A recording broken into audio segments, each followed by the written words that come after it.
Hi, everybody, or nobody at the moment. Um, I wanted to jump on here and keep the conversation going, the meta conversations that have been kind of going around. So just pulled up the watch history for stuff I watched today. And,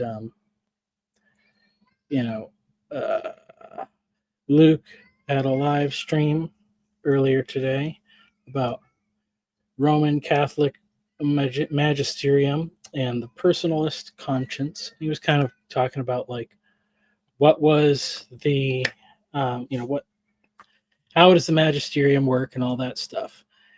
And uh, he was also using the AI to talk about it. And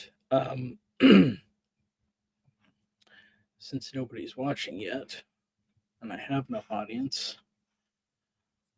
I don't want to have to repeat too much. Okay, some people are watching. Great. So Luke had a live stream earlier today, just looking at the watch history here, about the Catholic magisterium versus the personalist conscience. And he was talking about like the Jewish kind of magisterium, the Talmudic discussion that goes on there, what the differences are with the Catholic one. And the interesting thing also was that he was using the AI. And of course, using AIs for stuff is very controversial. But I was thinking about how, oh, Daniel's here. Hello, Daniel. Feel free. Oh, I guess I didn't put a link yet. I will put a link. If you want to come in, I will put a link. Just figured I'd set the stage. But the interesting thing about it is like how we kind of all have this assumption with AI, at least that like they're a neutral party, and that's like what we like about it. Like for instance, if you were going to learn about the differences between the Catholic magisterium and the Jewish sort of magisterium, or the rabbinic process, and you had a Catholic AI to go to, you would expect that it would be very favorable towards the Catholic magisterium. You'd be more suspicious about what it has to say, which might make you, you might be suspicious about what it has to say about the magisterium because it's going to be propagandistic, I guess we could say. It's going to be in that camp. It's going to be tribal, and which would also make you wonder about how honestly they're representing what it says about the Jewish version or something. And you could say the same thing if it was like a Jewish AI. What would it say about Catholicism? Like, because maybe it's thinking, oh, we don't want Jewish people to convert to Catholicism, so we're going to tweak things in a certain way. But of course, everybody's using these neutral AIs. Not that they're necessarily neutral, but they definitely don't have a religious affiliation, and they are very knowledgeable. And so we view it as this sort of neutral thing. Now, we can go into the whole aspect of like, is it neutral? Yes or no?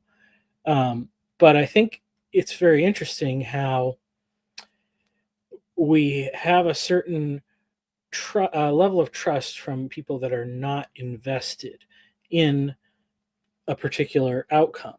And I was thinking about this too because one of these other videos I watched here was Christian Baxter's recent one where he went and visited a Presbyterian church in one of the towns that I guess he was working in. And he was, and I don't remember exactly I think he was talking about like what's the difference between like vibes and confessions and like how do we pick things and something like that. And he had mentioned that Paul Vanderklay somewhere said, he doesn't necessarily, well, he was talking about how churches in his town, or I think he was in his town, like the Baptist church, if somebody didn't like the Baptist church, but they came to visit and they were looking for something else, they might recommend somebody go to like one of these non-denominational churches or maybe a charismatic church, but not necessarily the other Baptist church, which I thought was interesting. And they said PBK kind of has said similar things or does similar things. And I made a comment about a marketing guy who talks about how like the best, most successful car salesman, he may when he meets a new client, be really honest with them and say like, this, don't buy this car, it's not a good deal. Instead, save your money, go to this other place, or buy this used car instead because it's going to suit you better. And when you do something like that, when you give advice that's not in your own interest, especially if it's contrary to it, it builds trust. And that what that does, like for the car salesman, is it creates a long-term loyalty where people will, they know, because once you know a car salesman that's trustworthy, that's way more valuable than getting a particular good deal like one time on a car. And of course, this is an experience I'm familiar with because I'm not super great at reading people, and so I am much more comfortable making decisions about things in which I am knowledgeable. Whereas with something like a car purchase, I could do a certain amount of research, try to compare things online, but I'm a little bit, I know that the possibility of me being had is pretty high. So like we bought a car, I don't know, a year ago, something like that, a used car, and it seemed like a pretty good deal. And we paid our mechanic, who we do trust, who's been very generous towards us, to check it out before we bought it, because he doesn't have a vested interest in whether or not we buy the car. In some sense, if if he knew that we were going to pay him $100 every time we were looking at a car, he might be incentivized to turn to tell us not to buy a car. But he actually wasn't doing that at all. He just gave us a fair evaluation of everything that was in the car, what needed to be fixed, or what, whatever. And we used that to actually negotiate with the dealership. And there's a couple things they fixed and a couple things that they took some money off, so we could address, which, was like scratches and stuff, which never did. But so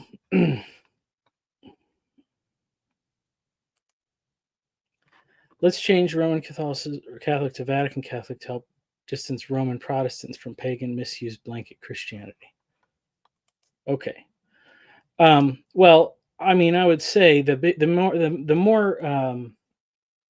heart of the conversation is more about like, how do we know, and why do we, and how do we create some system that we can trust? And obviously, any kind of like magisterium is supposed to be a way to help people gain trust. It's something that you can fall back on. Like, we know the magisterium is doing the heavy lifting when it comes to thinking about stuff, so we don't have to. We just ask the priest finds out, and he tells us what's up. And there, that obviously, with like the kind of start from scratch kind of religion that we have a lot of in America, there is less trust. But when we think about like why is that the case, and I think at some point it's because obviously trust has been lost because those sort of institutions let us down. And I was thinking maybe in that discussion there should just be some kind of an expiration date, like maybe it's like the age of the seculum that Tom Holland talks about, roughly 100 years or something, like, and I was thinking about all these confessions that have like dates on them, like there's the London Baptist Confession, 1689, and it's like maybe 1789 is when they should have checked back in and really like done a deep dive and make sure everything was still good. And they do those things, like you can get, because you can buy like these confessions with updated language, which is essentially to say we did need to update the language because language usage has changed, but we still agree with everything that's in there. So those things happen.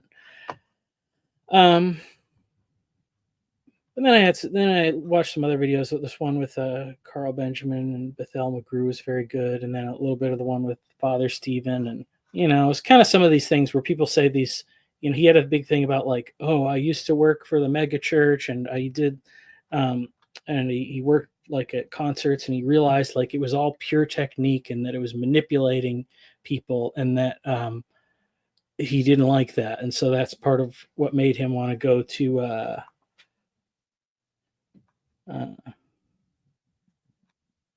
um, into orthodoxy. And that's the thing you've heard before. And then even in that Carl Benjamin one, there was almost a point of tension because he was saying, so he started going to church with his family, and they were going to the church that like his wife grew up in, and like his her father grew up in, like was baptized in, which I'm guessing is probably an Anglican church, but it's more modern. It's been modernized.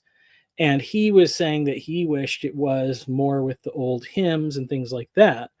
But what if you think about it, it's like if this is an established church and you have multiple generations of people, um, uh, like that are changing, like how much can we really critique the fact that they've kept themselves going, like they've done the updating process and people are still going and they feel loyalty to that church.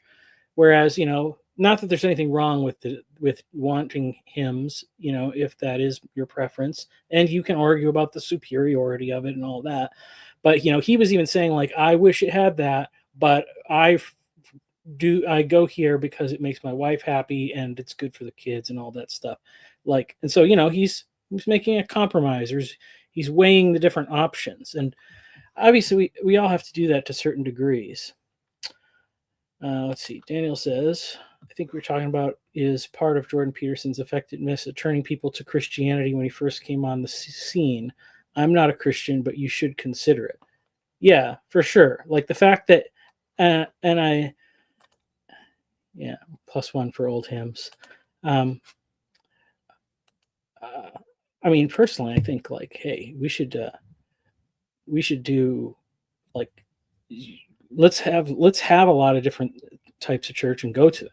I actually, for all people to know, I go to a highly liturgical Lutheran service, at least, pretty much once a year on Christmas Eve at the mainline Lutheran church that's not far from our house.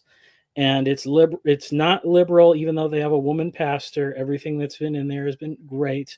It's a beautiful experience. The building is nice. It's new-ish, but designed classically. So I'm not a liturgy denier. I totally get the appeal, and I enjoy it as well. But I also enjoy the other things. So it's kind of like, what is yeah, and I think what Dan was saying with Peterson is absolutely right, because he was the whole thing of, I'm a psychologist and I know psychology, and from a psychological standpoint, there's a lot of good things in Christianity. There's a lot of benefits. It's not good that we've abandoned it. So he's got a lot of stuff to say. So, and I'll go to the other presentation that I was even thinking about. So this is a naked hot dog. This represents American generic evangelicalism in America. You can dress it up lots of different fancy ways, but there it remains. And if it's a dispensational church, then it's going to look basically the same with some slight differences. But these things, they derive their commonality from other sources. I can't see what order I put these in, but we'll see. Okay, but so here's the problem: people get disenchanted because they find out that the hot dog is not an authentic product of the church they go to, but actually comes from a factory like this, and thus they leave because of the industrialization, which is bad, and go find something more authentic, where they seek out Anglicanism, which is the British sausage, the bangers and mash. It has you can see a similarity in form, a function, the nourishment. You can see the ancestry, the lineage in there. Or people, might have their other varieties. This is the Lutheran church, Missouri Synod, the Midwestern staple of bratwurst, German in influence but Americanized, which is kind of the funny thing because we're all still Protestants and we're all in America. Well, not everybody. Mark's over there in Georgia and people are other places, but in America, we're picking our different flavors based on things like I like that English flavor or the German flavor. But even still, those are a reduced function of it because when you go to okay, so this is the Catholic one here. So you got the salami, but it's not just one salami. They're all different varieties. There's many salamis. My favorite are sausages, if you will, and the same thing with the Germans. There's many varieties, and each town is going to have its unique blend of spices that it brings to the mix. Each local church, even you could say. My favorite is the mortadella because you get the real presence of real pistachios and you can see them in there, so it's authentic. This is from my ancestors in northern Italy. Presbyterianism is super hardcore, so you got the Scottish haggis. And then you got Orthodoxy, which is rising out of the Middle East, and there's your kafta or whatever. Like it's super earthy and organic, and it's made by hand and old fashioned, and there's no factory farming there. So the point of it is obviously the metaphor is what gets people turned off is you find out how the sausage is made. But then what we do is we tend to pick another sausage and then we stop inquiring. We don't want to discover how the new sausage is made because we fear that at the bottom it's going to have some similarity to that factory farm, in which case I say, it starts with pigs and cows at the beginning. And if we're going for authenticity, if we're going to go for how the pig and the cow is processed, then it's like, well, we'll just go back to the pagan ritual or, standing outside the tabernacle. And this is what I want to say, like, tell me if I'm where I'm wrong about this stuff. And I mean, I'm not wanting to criticize anybody because I'm actually genuinely happy whenever people like go on their journey and they find the new place. And maybe there is a good wisdom in revering the new sausage so as to not look into the way that it's crafted or the ingredients that are used. Mark's telling us that it is mostly coarse ground guts and other vitals. So yeah, like that's the thing about sausage is it ain't pretty. It's never pretty, and mostly there, what do we have is synonymous with human beings. And so, I mean, I think this is the interesting thing because if you think about something like a confession or a magisterium, these are all sort of systems that are employed to solve a problem of the disenchantment we have with the sausage meat, even though the sausage still nourishes us. And like when I look at the parable of the sheep and the goats, and it's giving somebody food when they're hungry, water when they're thirsty. The people that are being praised didn't think they were doing anything special. So they weren't not once did they say we gave them a very special sausage. They just gave food to the hungry people. And I think, at the core of it, like the whole problem of like disenchantment and or deconstruction or any of this stuff, like what's at the root, I think it's like people being crappy. And so if people aren't crappy and aren't jerks, we don't leave, and I think even like this is the case with parents, like I was thinking about the idea of a confession, and it's like as a parent, the first times when I make a confession is when I do something that disappoints my children, and maybe it was an honest mistake, like I didn't, um, I left to go walk the dog and I didn't tell them, and then they thought they were worried because they didn't see where I was. And I come back 15 minutes later and I find out that they were worried, and I say, I'm sorry that I didn't tell you. Next time I will try to remember to tell you before I leave. But then I might even make a stronger confession and say, I'm not going to walk out on you if that is your worry.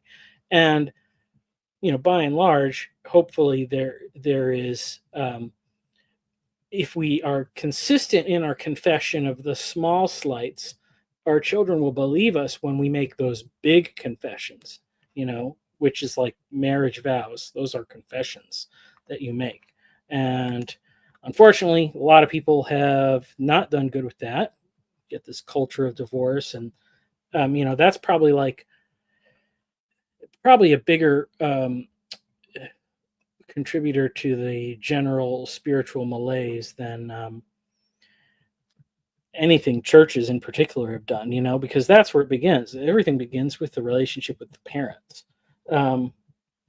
So, yeah, those are some thoughts, and I could probably go on for a lot more, but just thought I would go there. And we can talk about anything else you'd like to. I'll put the link in.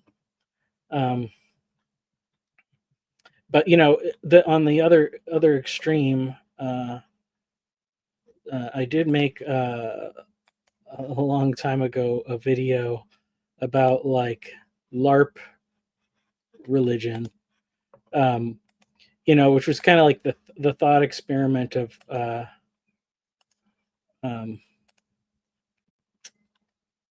hey, on the desktop it's hard to find your own videos. Go to my channel. That's what I have to do. But I made this video basically like, or I guess the thought experiment first is like, let's say you have a super restrictive country like North Korea, and they're not going to let people have Bibles, but they let in like Narnia books or something. And then like, what if somebody starts a church or whatever, and they just make like an Aslan Narnia church, and they're just, maybe it's somebody who's like an underground missionary that has the the background and the knowledge of the Bible, and they just take like the little bit that people know. Maybe it's not even the books. Maybe they just seen like a Narnia movie, and then they just like extrapolate it. And maybe some of the people know that it's metaphorical, but perhaps like the kids raised like, so let's say you have like a Narnia Appreciation Club, which for all intents and purposes is an underground church, and then you have kids growing up in it, and they're just like, they don't think about Jesus as Jesus because they couldn't express it that way, so they think about him as Aslan, and then they pray to Aslan, and like this whole thing springs up, and it never has like the official name of Jesus. Like, but then what is that organization? It doesn't have apostolic succession or anything like that, that's for sure. But it's like a true community of faith. And the video that I made was kind of it was kind of a humorous attempt to kind of wrestle with this idea, because I said this is what evangelical megachurches should do, because it's like, yeah, everybody knows the evangelical megachurch, they're the plain boring hot dog. But in a sense, if they're aware of that, then it's like, hey, why not just make it look all gourmet and fancy and delicious or whatever? And so, I was saying like, you could like LARP, like an evangelical church could easily LARP they could LARP something like the Orthodox experience. They could set up the smells and bells. They could or I even said like, what if that guy, that Joshua Shuping guy that everybody doesn't like, that used to be Orthodox, like what if we hire him and say, do the Orthodox liturgy, do all the stuff that doesn't contradict whatever about the Bible or makes people feel uncomfortable, but like do all the stuff and have the Eucharist and all that stuff. And somebody walks in and it's like literally the exact same experience as they are supposed to get in the real Orthodox Church, but it's not the real Orthodox Church. It's the LARP Orthodox Church, and they have the experience like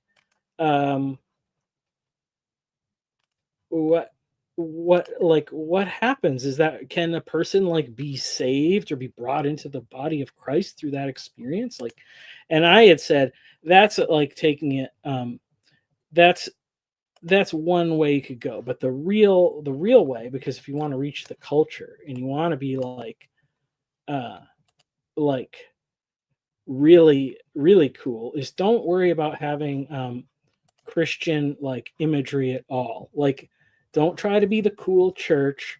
Don't try to be, don't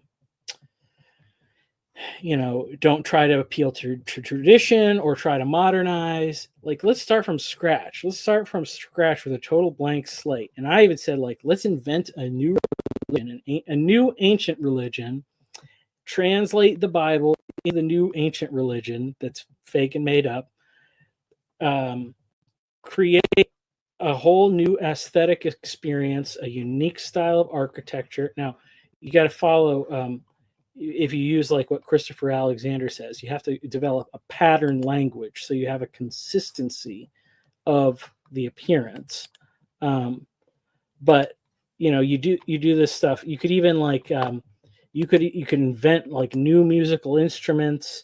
You could you could basically like what Malcolm and Simone are trying to do by like making a religion from scratch, except none of the names match anything, but the internal consistency of it is exactly the same as the Bible and Christianity, and that's what it's based on. So like, what if you do this? In essence, what you're doing is you're translating every aspect of it, because we translate some aspect of it. We translate the Bible into a new language, a modern language.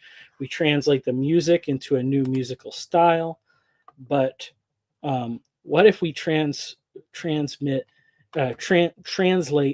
literally every aspect of the whole experience so that you can provide people with this like utterly foreign experience that totally re-scrambles their brain, like would it go viral? Would it be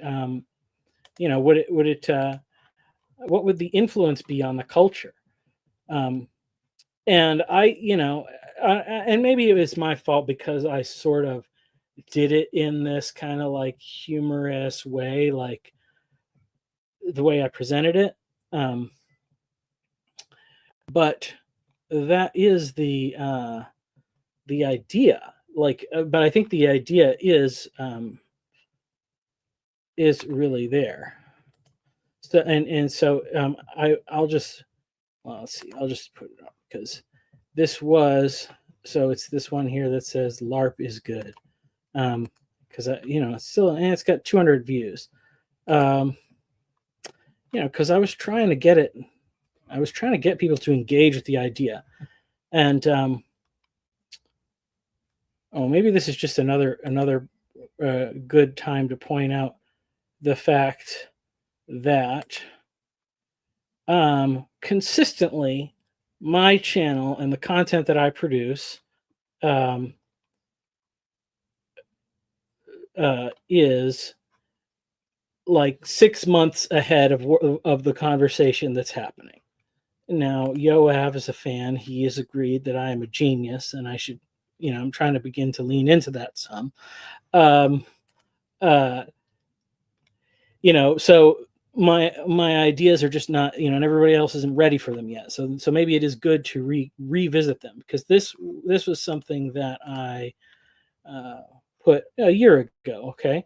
I think let's say September. Okay. So more than a year ago. Oh, coming up on 2 years. And I had written the text version. So let's see. We'll just share the links anyway for people that want to view these things later.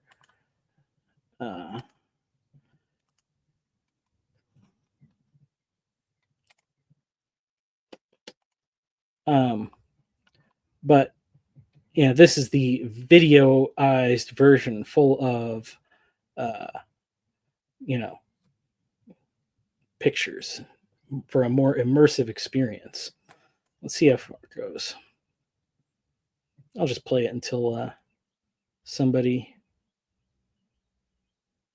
There's been many critics and observers who have come to the conclusion that Can people hear Christianity it? has lost its appeal in a Sound? misguided attempt to become more palatable to the tastes and sensibilities of the current day and age. By downplaying and expressing embarrassment about the more culturally abrasive qualities of the Christian faith, churches have been seen as weak, people pleasing, and irrelevant institutions.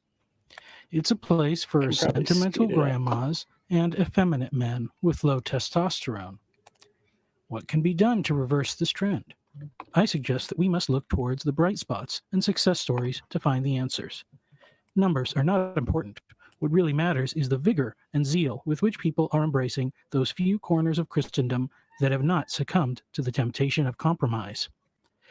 The problem with this is that in the face of growing disdain toward cultural relevance, authenticity has become the virtue of highest value, and it's very difficult to counterfeit. It's difficult to escape the paradox that while you may have discovered an obscure branch of Christianity so pure and unchanged by time that it is in complete disharmony with every aspect of modern culture, you have still found this path through online research, and you are only able to join by virtue of the consumerist American freedoms of religion and association. In other words, deep down you know that no matter how long your beard grows, how many Greek, Latin, or Hebrew words you use, or how well you learn to mimic the customs and mannerisms of your new environment, you will always be pretending. Your new religious life is a LARP, a live action role playing game. But don't beat yourself up too badly. At the end of the day, it's better to be the hero of a fantasy than an NPC in reality. That's why I have developed the next great advancement in ecclesiastical technology, one little trick that will revolutionize what it means to do church in the 21st century. Or perhaps, as it will be counted someday in the future, the first century of a new church epoch. The path forward is lean in to the LARP, evangelism, or little for short. This technology can be applied to churches in varying degrees. A prototypical example of this next phase in church history can be seen in the neo sacramental movement among Protestants. That little is a pretty good acronym, right? Lean into the LARP evangelism. So remember that. This is for the mega churches, okay? This is what they need to do. Now here's the thing. If they put this into action, they're going to catch up real fast. Like, cuz and that's the thing. They can pivot. That's their strength. And they got money and resources and lots of people. But they're just wasting it on doing dumb stuff, like appealing to I don't know, sneaker culture. Churches. Like various return and trad movements, it seeks to recover some of the good that was lost in the progression of enlightenment, rational, empirical, and scientific advancements. The silly superstitions and fears of our ancestors were scrubbed away. The thread that remained of the pagan past was one of one God only and one holy book. But now that we have reduced and documented the truth of the Christian faith to a skeleton of easily accepted propositions, let's go back and search for all the bits of baby that were discarded in the flood of ancient bathwater. Icons, statuary, and a truly mystical Eucharist are good starts. Interior spaces have been improved in many new churches, but architecture and exterior spaces still resemble much of the modern aesthetic. Even if you have a beautiful, traditional cathedral, the signage on the road is probably still rectangular and modern. Instead of a normal sign, why not a statue or an obelisk? The people you want to come will know what it means. But these steps are small potatoes, and they lack the gravitas of a truly ancient religion. Fortunately, by embracing the goodness of LARP, we can create real gravitas without the need to concern ourselves with true authenticity. We need a very cogent worldview. But okay, so here I'm going to dunk on evangelicals for being dumb because they just haven't figured it out. They're chasing trends. Like, because there's a mega church I go to every once in a while. They have a Saturday service, so it's nice. I just can be anonymous. My wife and I get to sit together. It's nice. But like, the guy dresses like all urban, and it's all the like clean sneakers and like the flat brim baseball hats and stuff like that. And here's the thing, that whole culture is such a consumer culture. It's like literally just the epitome of it, because people are like, you cannot ask them, why is that a good way for you to wear your clothes, like, or what, I mean, I guess you could say like it's nice how the sneakers are really clean, and but they're ugly now, like those weird like lumpy spaceship ones that are it's not like when it was the Adidas or something that had like actual clean lines. They're ugly, like the basketball ones. I'm sorry that I'm offending people. That I don't think there's a lot of sneakerheads in TLC, so it's not going to matter. But like, it's literally just proof that the people that engage with that culture are pure consumers, because they will just buy whatever a celebrity says is cool, which is dumb. That's not the people the church wants. I mean, those people will go along with whatever anyway. So you shouldn't work to try to get them. What we need to work to get is the cosplay people, the LARPers, because they are going to be all in. Once your church becomes their obsession, they're going to spread it, far and wide. And that means maybe you have to relinquish some of the creative control to those people. But I mean, I don't think it would be that hard to scrounge up a bunch of nerds that are willing to first invent a language and then translate the Bible, like from Hebrew and Greek into the new language, and make a new liturgy and invent new musical instruments and new styles of musical composition, and all that stuff. Like those people would be excited to do it. So you just need to get those nerds involved. But it need not be entirely based on historical fact. Historical fact is an anachronistic notion. As an example, we can look toward the resurgence of supposedly ancient Druidical and Norse religions. Modern day worshippers of gods like Thor or Zeus are in no way representing the historical worship of these gods. What is important is that they collect with other like minded people and perform rites and rituals to create community. The gods themselves act as a locus of attention, but they could be replaced with anything. This is how LARP religion works. What matters is the consistency. Of course, most LARP communities are gathered around purely fictional worlds, which may or may not contain religions, but consistency is key. And now, I didn't have it at the time, but now, John Vervaeke's talking about that. Credibility enhancing displays, consistency of character, like behavior, that is what makes people stick with a faith. If you commit all the way and you're not hypocritical, people will pass it on to the next generation. So this could be the start of a multi-generational movement. they function nonetheless. Christians can be satisfied knowing that they have the benefit of worshiping the true God and loads of good historical data to draw upon for praxis. We needn't concern ourselves too much of the particulars. They can be reinterpreted for the environment. The difference here is that churches must take charge of the creative interpretation of those elements. Here is where the little project can really shine. First, let's celebrate the true success of the evangelical megachurch model. They may not have excelled in shaping culture, but they have learned loads of useful information about monetization, advertisement, and how to draw a crowd. The problem noted before is that what they are selling is simply a more wholesome version of what is being produced. This is my people, so I can say this. This is my authentic critique of my own tribe. Anybody can still come in, please. If somebody wants to actually come in and talk to me, I will not continue playing this video, but I will continue playing it until somebody does come in. Produced by Hollywood. The virtue of this model is that many of these leaders have already become experts in translating the message of the Christian faith into the parlance of the average consumer. We can shape the Christian message to fit the MCU, the Star Wars universe, Middle-earth, Hogwarts, and even Barbie Land. The problem here is that our culture has become so bland. Ancient gods? No, just technologically advanced aliens. There's a rational explanation for everything. The zest has been pummeled out of life.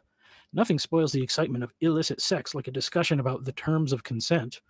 People are seeking an escape from the bureaucratic nightmare of a world run by HR departments, but the best movie producers insist on an Bureaucratic is a hard word to say. explanation for everything. What happened to the mystery, the awe, the wonder? Rather than creating another sermon series about being at the movies, I think that the vast resources of the church industrial complex can be put to much better use. Let's imagine a new form of Christianity with a very ancient feel. Aesthetics. First, these categories are all about creating a suitable environment for worship. There are no rules. Christian liberty and creativity can be pushed to the extreme. Architecture. Megachurches can be impressive, but simply due to size. It's the biggest bookstore. There's nothing in this that I'm saying this should be done with pure orientation towards Jesus and love of neighbor. Not this is not like that's like Moloch doesn't have an exclusive monopoly on forms of worship. He can only copy stuff. It's all God's stuff. That's everything is God's. We don't give the devil what is God's. Okay. Else here. Oh, did you want to just keep watching it? You're muted. Keep playing it. Okay. Yeah, sorry. Coffee Mike. with a very stylistic cross on top. It might make a good first impression, but you'd have a hard time describing it after you left. New buildings need to have a feel of the ancient. Don't lean too heavily on any particular tradition. We are forging a new path, but something reminiscent of the pyramids and ziggurats is appropriate. Classical Greece and Rome could be another way to go, but mix it up. Take a column from Athens and a dome from India. One thing that screams authenticity is the primitive look. Rough-hewn stones and hand-formed bricks of mud. Imagine that you are recreating an antediluvian past, but this time Christian. What would the first temple built by Adam and Eve look like? Let your imagination run wild. The design aspects of the buildings can be employed to evoke particular emotions. A narrow and crowded space, such as a corridor with low ceilings, can be used to convey a feeling of humility, and a massive open area can create a feeling of smallness by contrast. The whole experience of the person, from beginning to the end, should be considered in the design and layout of the building. Outdoor spaces can also be quite useful, and a long walk from a parking lot helps people to disengage from the cares of the modern world. Language. This is something that we forget. He's leaning too hard into it. It'd be so funny if he wasn't, pushing it so this hard. is me, right? Yeah, but but you wanted to see it as something separate, right? Like you want to review it as if it were separate from you, right? Oh, well, But yeah. It's perfect. It's hilarious, but like you're leaning into it too hard because you know what I mean? Well, yeah. That's the because I figured because this is I almost wanted people to because so this is the critique, and I was actually in the video where Father Andrew, the Orthodox priest, was talking about how he used to work like sound, or he used to do music, and he worked at a mega church, and then there was like he was doing something at the Dave Matthews concert, and that there was this one point where they would put a whole bank of lights on in this one song, and all the people in the crowd would go crazy. And then he's just saying like that. I mean, their fans are weird like that. They do that. Yeah. And so he's just saying it's just technique, and it's just manipulation or whatever. And so, but it's like, okay, yes, when you are, and obviously, like, this is what the advertising industry does, and they try to hide what they're doing, and it's because like they just want your money, and they don't care. And obviously, like, we've gotten to a point where a lot of industries are doing stuff that is really bad for people, a lot. Yes, sir. In the and so this is, but if you think about like everything I'm saying here, it's like, okay, let's use those tactics, or like because it's weird how people think like, and people, different people are different in what they grab tea. what they respect as like authentic. And I think it kind of comes, it's always some reaction to like how you grew up or what experiences you had that were negative. Like, because some people will be like, just let's just have the Bible and we'll just talk, and we're not going to be sensational. We're not going to use musical instruments or whatever. And it's like, and you're thinking, because this is the bare bones approach that you've taken, that you're not being deceived, you're not being manipulated in some way. Or other people, that really are all about like the ancientness, because you go to Catholic Church, Orthodox Church, there is beautiful sights, sounds, smells. The whole thing is very much an experience for the senses. Mm-hmm. But because it's old and not all modern and technologized, we can respect it in a different way. What comes to mind is the song from Fiddler on the Roof, Traditions. Yeah. Right? Yeah, I think you're hitting on the idea that they're leaning too much, and this is what my joke was. Like, you're leaning into the joke in your video, the way people are with tradition. Like, they're leaning on it too hard. You know what I mean? Like, what the tradition should be is like, we've done this because it's worked for us for centuries. But I think the argument here is they're trying to make you feel that they have authority only because it's old, right? Without providing any proof that they've helped people. And you get what I mean? Does that make sense? Mm-hmm.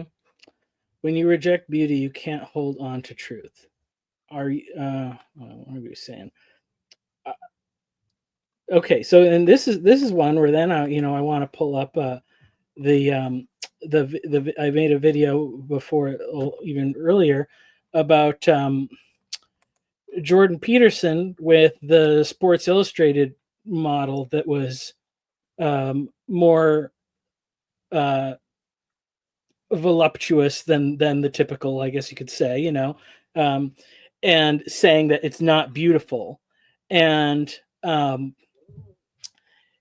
like, and then he tried to like give this whole thing of like, what's your like objective standard of beauty, and then he tried to do it, evolutionary psychology, waist to hip ratio, blah blah blah.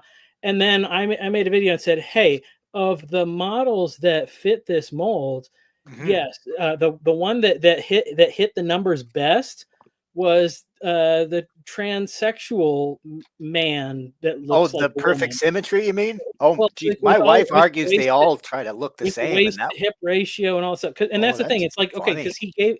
and that was like, because that was the year before, and Sports Illustrated, they do like 3 covers or whatever now when they do it.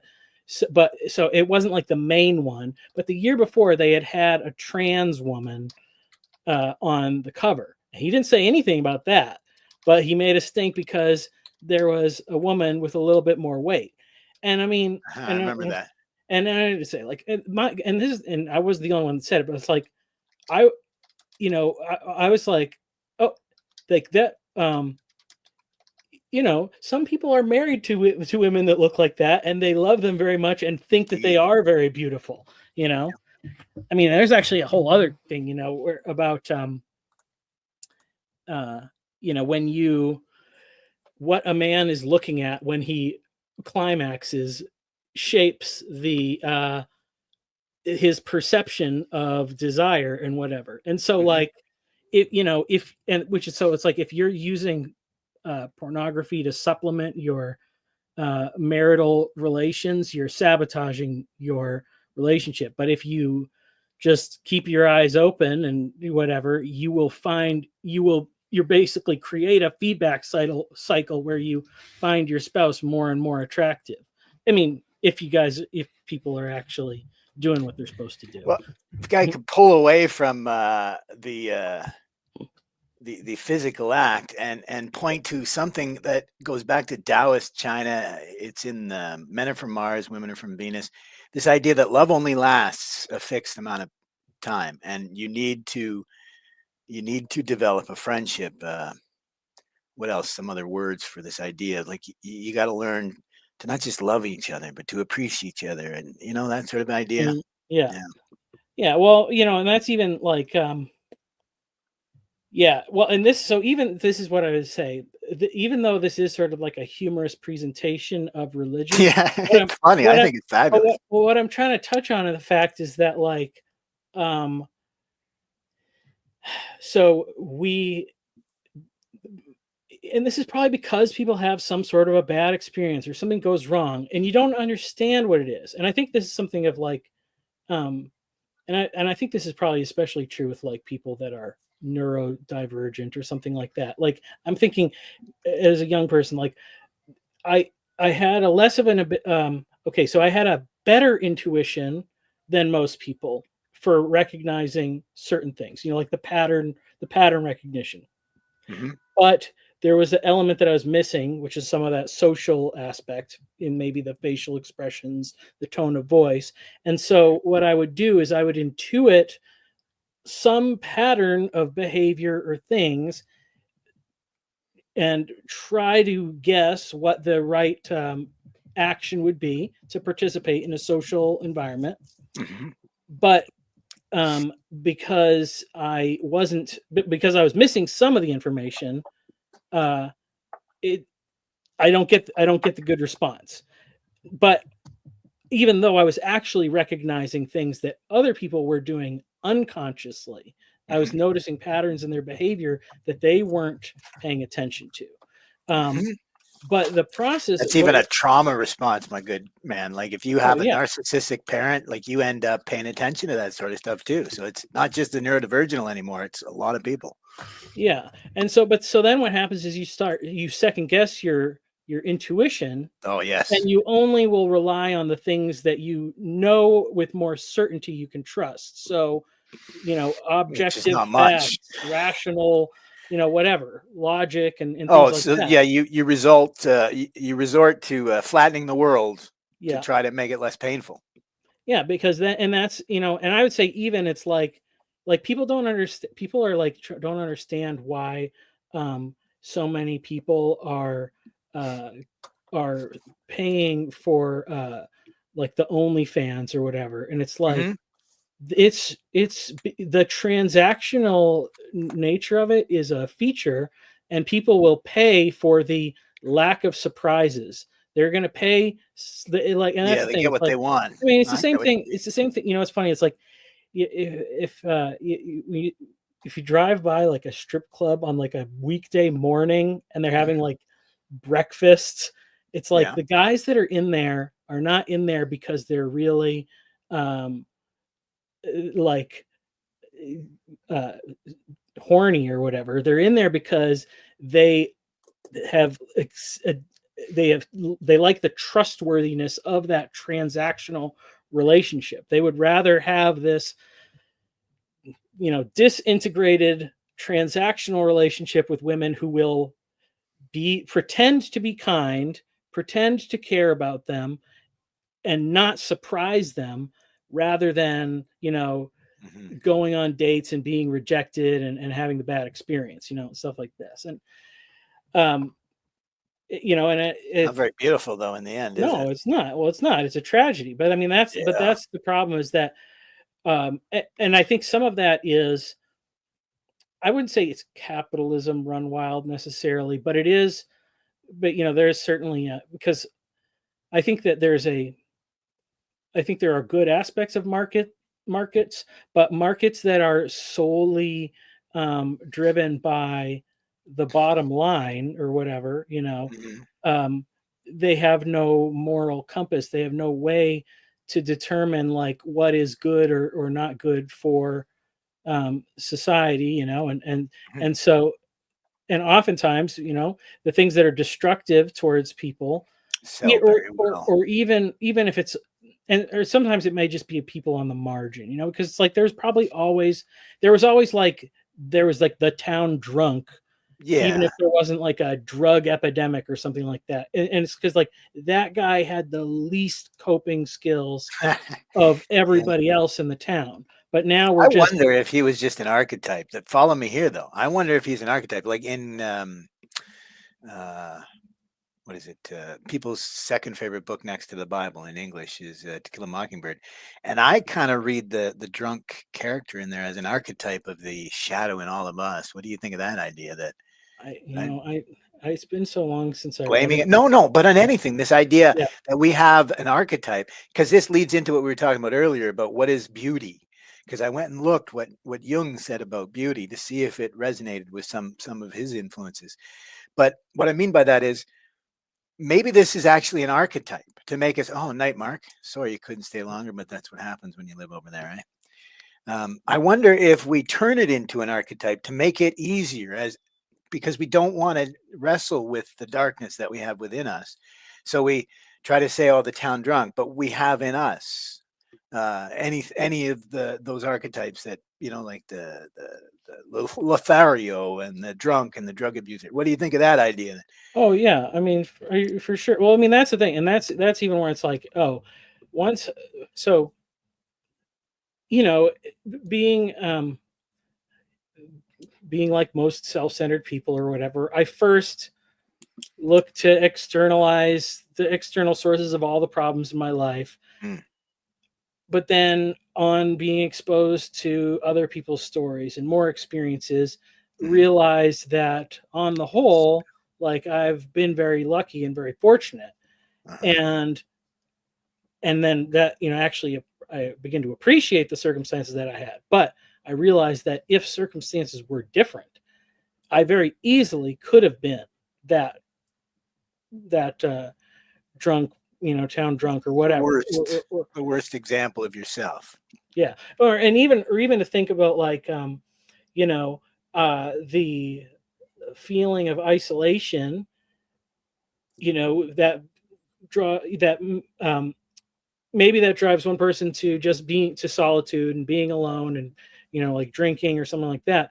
But it could also, if you find you're welcomed into a community that's centered on something bad, like a gang, or even kids and smoking. Some of them take Yeah. up smoking only because it's the cool thing to do.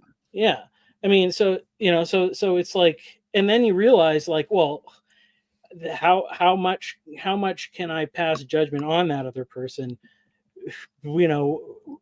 Uh, or how, to what degree can I hold them responsible for all that stuff? So I mean, I definitely think like that we are in a time when our overall culture is just very unhealthy, and the amount of people that can kind of skate by is getting less and less. So that's why you have all these things more and more broken on the rise. Like that's the thing. When you talk about like pornography addiction, drug addiction, just people being locked in their homes, glued on their screens, all this stuff. It's not we keep saying like, oh, it's because we're making this stuff like so appealing and it's so like super salient. And there's like an element to that, but I think a lot more of it is because all the other building blocks of culture have dropped away. The starting with the family, and the wider community, the local community.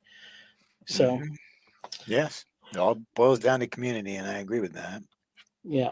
But I think the problem is, believe it or not, follow me on this. I think the problem is we're so disconnected from ourselves, right? It doesn't matter if we can look into almost any philosophy, almost any religion. It all boils down to developing the self, being better than your previous self, and understanding who and what you are. And part of that is interaction with others. But if we're, and we talked about this before, right? This crisis of profilicity, it's an old idea. But the idea is we don't know who we are because we just walk around as pretending to be. Well, you've talked about your story, right? Like you were one person when you were at the church, another person, say, when you're at a gig performing music, right? You get what I mean? Yeah. But we never know who we truly are. I love this example. Is the more apropos is the Japanese idea of we wear masks, right? In the West, we know this idea of 2 masks, but I love the Japanese. They have this idea of 3. So we have the mask that we show everyone else, strangers, the world. Think of it as our internet profile. Then we have the mask that we show the people we trust and we love. And I love the Japanese because they talk about a third mask that we may not even show ourselves, right? Our true nature. I don't know why. If that Yeah. resonates. Well, and I think something. So, and I just say I can only speak from my own experience. Like, Mhm. from what I understand, it's just like to be more neurotypical is to just less, have less. Like, not that these things don't affect other people as much. It's to a lesser degree. But I even like in hindsight, like saw that I was extremely fortunate in a lot of the circumstances of my upbringing, Mhm. because I did have opportunities to sort of confront myself. Like, for instance, after like fifth grade, my parents took my siblings and I out of school, homeschooled us. And then we went to You're a lucky. homeschool. Yeah. So we went to a homeschool co op once a week. And then the only other thing we did was church on Sunday. And then after a while, I started going to a youth service at a different church. So, like, those three isolated events were like, those were the social interactions. And then that was like a whirlwind of like, what's going on. But then each time I would have like 3 days where I could think over everything that happened, kind of unpack it, analyze it, Mhm. figure out what I could do better next week to kind of like fit in a little more. But if I had the kind of schedule that a lot of these kids have today, like you get on a bus, you're in the bus with kids for hours before you even get to school, hours after school, going to all these extracurricular activities, being like in constant social situations where it's really, because what I found out is that it only takes a few kind of shocking surprises in a Mhm. social setting to get yourself into like fight or flight mode. Like for me, Oh, it doesn't take anything. Like yeah, it can take a single. It can even take. Someone was saying this. Literally, the beeps of a cash register can set them off. yeah. The specific tone of beeps. Yeah, I mean, I don't have that's like I am pretty um I'm actually kind of a hyposensitive to a lot of like noise and stuff like that. Kind of Mhm. bothers, because I'll just be sitting there maybe like in church, pastors talking. I'm Zoned I've in. and I'm not listening to a word he says because there's something else way more interesting going on in here. Yep. And so, I can drown it out. That's kind of annoying to people who are That's trying to get my I think attention. Vervaeke's what do you call it? His focus. That's his idea. Like you're really good at getting into the zone, Yeah. right? So you're lucky that way. But I wonder, could you still get that focused and engaged in something that you didn't find really, really interesting and exciting? Like, could you get that focused and drown out be so hyposensitive if what you were dealing with was kind of frustrating and not that engaging and fun to be in? You ever thought like that? Wait, could I Well, I'm wondering if the reason why you can tune out, which is common with the neurodivergent, is the reason why you can tune out, noise and distraction and stuff, is yeah. because you have this ability to focus on one thing, like as a superpower.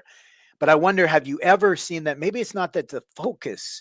It's I wonder it's because you guys can get so engaged with that thing that you're dealing with, like you're in the zone, what they call the flow state. Yeah, the flow state. Yeah, yeah. Yeah. I wonder if you were doing something that required that sort of engagement and focus, but you weren't as into it, if you would still, yeah, exactly, Vervaeke. If you would still be able to tune out all of the noise. Have you ever noticed the difference? Um, it's I'm gonna say like I don't know. It's because it's either like if I'm doing something that I really want to do, like I'm like a Hmm. creative project that I actually care about. Yeah. I don't need any other distraction. I can just focus on that. When Hmm. I'm doing like a lot of the stuff that I've done a million times at work, The boring I, stuff. Yeah. I need something to listen to, and it's a both, Ah. but it's a both ways thing. So like if so, either I can listen to something that's really engaging, and that lets me get through doing tedious work tasks, Hmm. or or if I need to listen to something that's kind of boring, I can do something with my hands that will help me to stay focused on A it. form of stimming.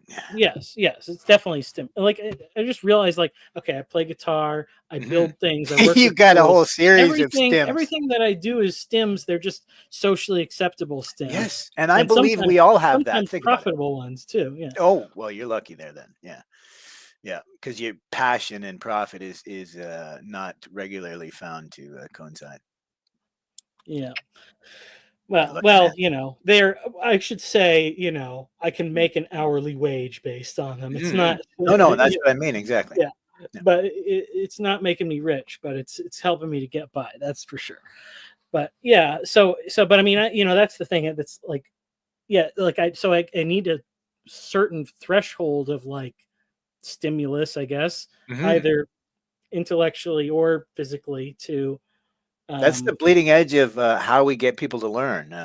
yeah, Her name is Rebecca Winthrop, and her book is The Disengaged Teen. But I think she kind of misses the point because we need to get the kids at a younger age, but also get the adults engaged. And you're pointing out how. yeah. It's to get them really into the zone, whatever it takes. Like you're pointing out, my theory is polymodal. We focus on having kids read something or listen or watch. I think you were pointing out, like, we need to allow kids to move, maybe, strum a guitar while they're learning and walk around or sing or read out loud to each other. I think we're missing the boat because of that. Well, I mean, and this is part of kind of a central thought that came out from my book is to think about like, okay, we have, okay, so it's this idea of like people that want to like have it all or whatever, like do all the things, like have a fulfilling life, Yeah. but The but almost all of the things that people need to have this, fulfilling life have been sectioned off into discrete chunks. So it's like you need to have time to go to the gym and exercise. You need to Mhm. have, and then it's like if you want to eat healthy, you have to have time to prepare your meals and shop and cook the food. And then And all the research. 40 hours of your week goes right to your job or whatever, and you're not doing those other things during that time. And then if you want a social life, if you want a dating life, like all those things has to be put into another section. And then like all the intellectual pursuits, it's like you have to have free time, it's like, and I even said it's like, most people, they have to make some compromise. So it's like, uh, maybe you really want to read a book or something. Well, you're probably not going to make it to the gym as well or something, or like, Yeah. and so people have to kind of select, and unless people are fortunate enough to have some job that gives them enough income where they can just But do see, all that these comes with things. other issues because they study this, and the most unhappy and unfulfilled people are the people with the more wealth they get, which, Yeah, remember, is a word yeah, that means more than what you need. So you're taking food out of someone else's mouth, and sufficiency is what we should be striving for. yeah. Um, Well, but it's also like, because, well, the thing is that, so that's what, when people talk about like the meaning crisis, mhm. and the meaning crisis is a luxury problem, Yeah, because it's for people that have gotten everything that society told they're them looking for meaning, would make them happy, and they still and it was don't have empty. meaning. That But we love the chase, though. That's what psychology is warning us. well, yeah, we love the chase, which is why poor people don't have a meaning crisis.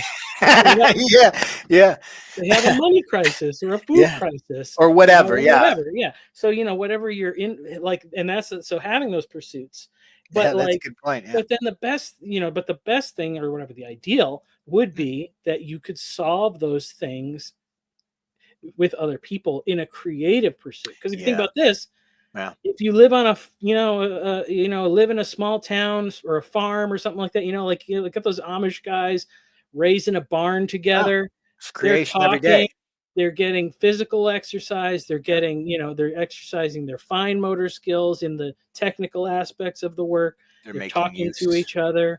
Mhm, They're enjoying the meal that they lunchtime, eating it together, mhm. having that, and and obviously there's elements that you can add or subtract to that mix, but like, and that's even where I say, like, okay, because I thought about, like, I once I kind of got into the job situation where I'm by myself, which I like just because nothing bad happens socially by myself. No surprises. Mhm. But I'm doing work I pretty much enjoy. It's somewhat physical, so at least I'm like climbing up and down a ladder, walking around, walking a lot, back and forth, um, using my hands. It got Mhm. something interesting to listen to in my headphones, um, and it's paying the bills, which makes it makes it easy for me to be able to say, sure, you can buy that to my wife when she needs something new or whatever. Like, you know, That's a well, I think the disconnect is, I don't. we The point is, I see don't that have as to gold. for except for big things. I don't have stress. Like sometimes it's like the car needs to be fixed. Well, it's going to go on a credit card. Yeah. Like but for the most part, I'm not thinking about. I'm not worrying about how are we going to put food on the table. So. And then there's food on the table, so that's another thing to be happy about. So I was thinking about this, and I'm like, this is like a really good working situation for me, but Mhm. it's not really ideal, because a lot of it's like I'm listening to stuff like this, like the conversation that we're having now, but maybe before I was just listening to other people talk. You kind of get that parasocial thing going Mhm. on, which is And next to being it social, I scratches hear the that's funny, I like scratches an that. itch, Yeah. but it's like, okay, well, But my it life, leaves you more hollow is the yeah, argument, right? yeah. Well, and that's what eventually kind of got me. I got To, expose Well, yourself. after just listening to people after failing to hear my opinions Mhm. voiced in Yeah, in yeah. others, I overcame the Mhm. nervousness about because I just had to correct It's what everybody. Hemingway said, right? Write the book that you have to write, not the book you wanna write or you think could sell. Yeah, Forget yeah. all that, you know?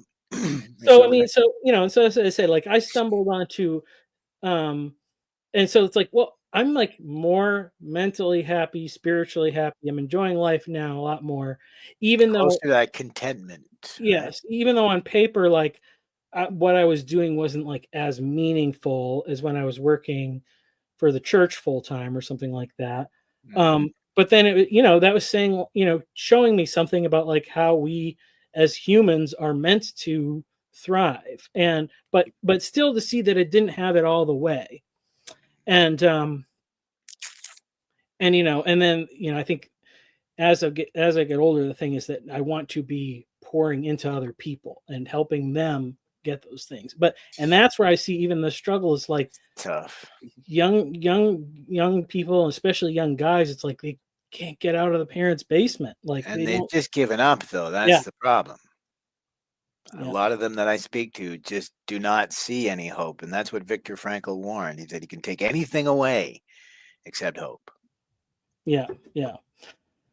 So So where do yeah, we go from here, right, is the question, right? Because you want to I love that, the Jewish idea that we're here to repair the world, that they call it tikkun olam. And I find that is so beautiful because mm, it's a trauma response. So I think I think it kind of proves that we're naturally predestined. It's innate for us to be caring, compassionate individuals because we see that some of the most compassionate and caring individuals in the world, the people who want to make a change and actually do it, are some of the large portion of them tend to be what we might have considered damaged. The example I give you, it might blow you away, but close to half of some of the greatest entrepreneurs and inventors in history could have been labeled neurodivergent. mhm, Like, isn't that a beautiful thing? They felt yeah, ostracized. Like Einstein, he failed utterly. They said he had a major learning disability in Germany when he went to Switzerland because they taught a little different. Well, he changed science and the course of humanity, right? yeah, Yeah, you can't write yeah, this. yeah, yeah, yeah. So in my book or in my book, I kind of this is like you're not supposed to diagnose people historically or whatever, but the It's case hard that not I to, right? the case that I put the best case I can put forth for a character in the Bible is Hmm. Joseph Okay. in the book of Genesis, at the end of Genesis, because like his brothers can't stand him. He's telling his dad about the bad stuff they do. He's given this speech about how he had a vision where they were all bowing down to him, and he's all. And I've heard people read into this.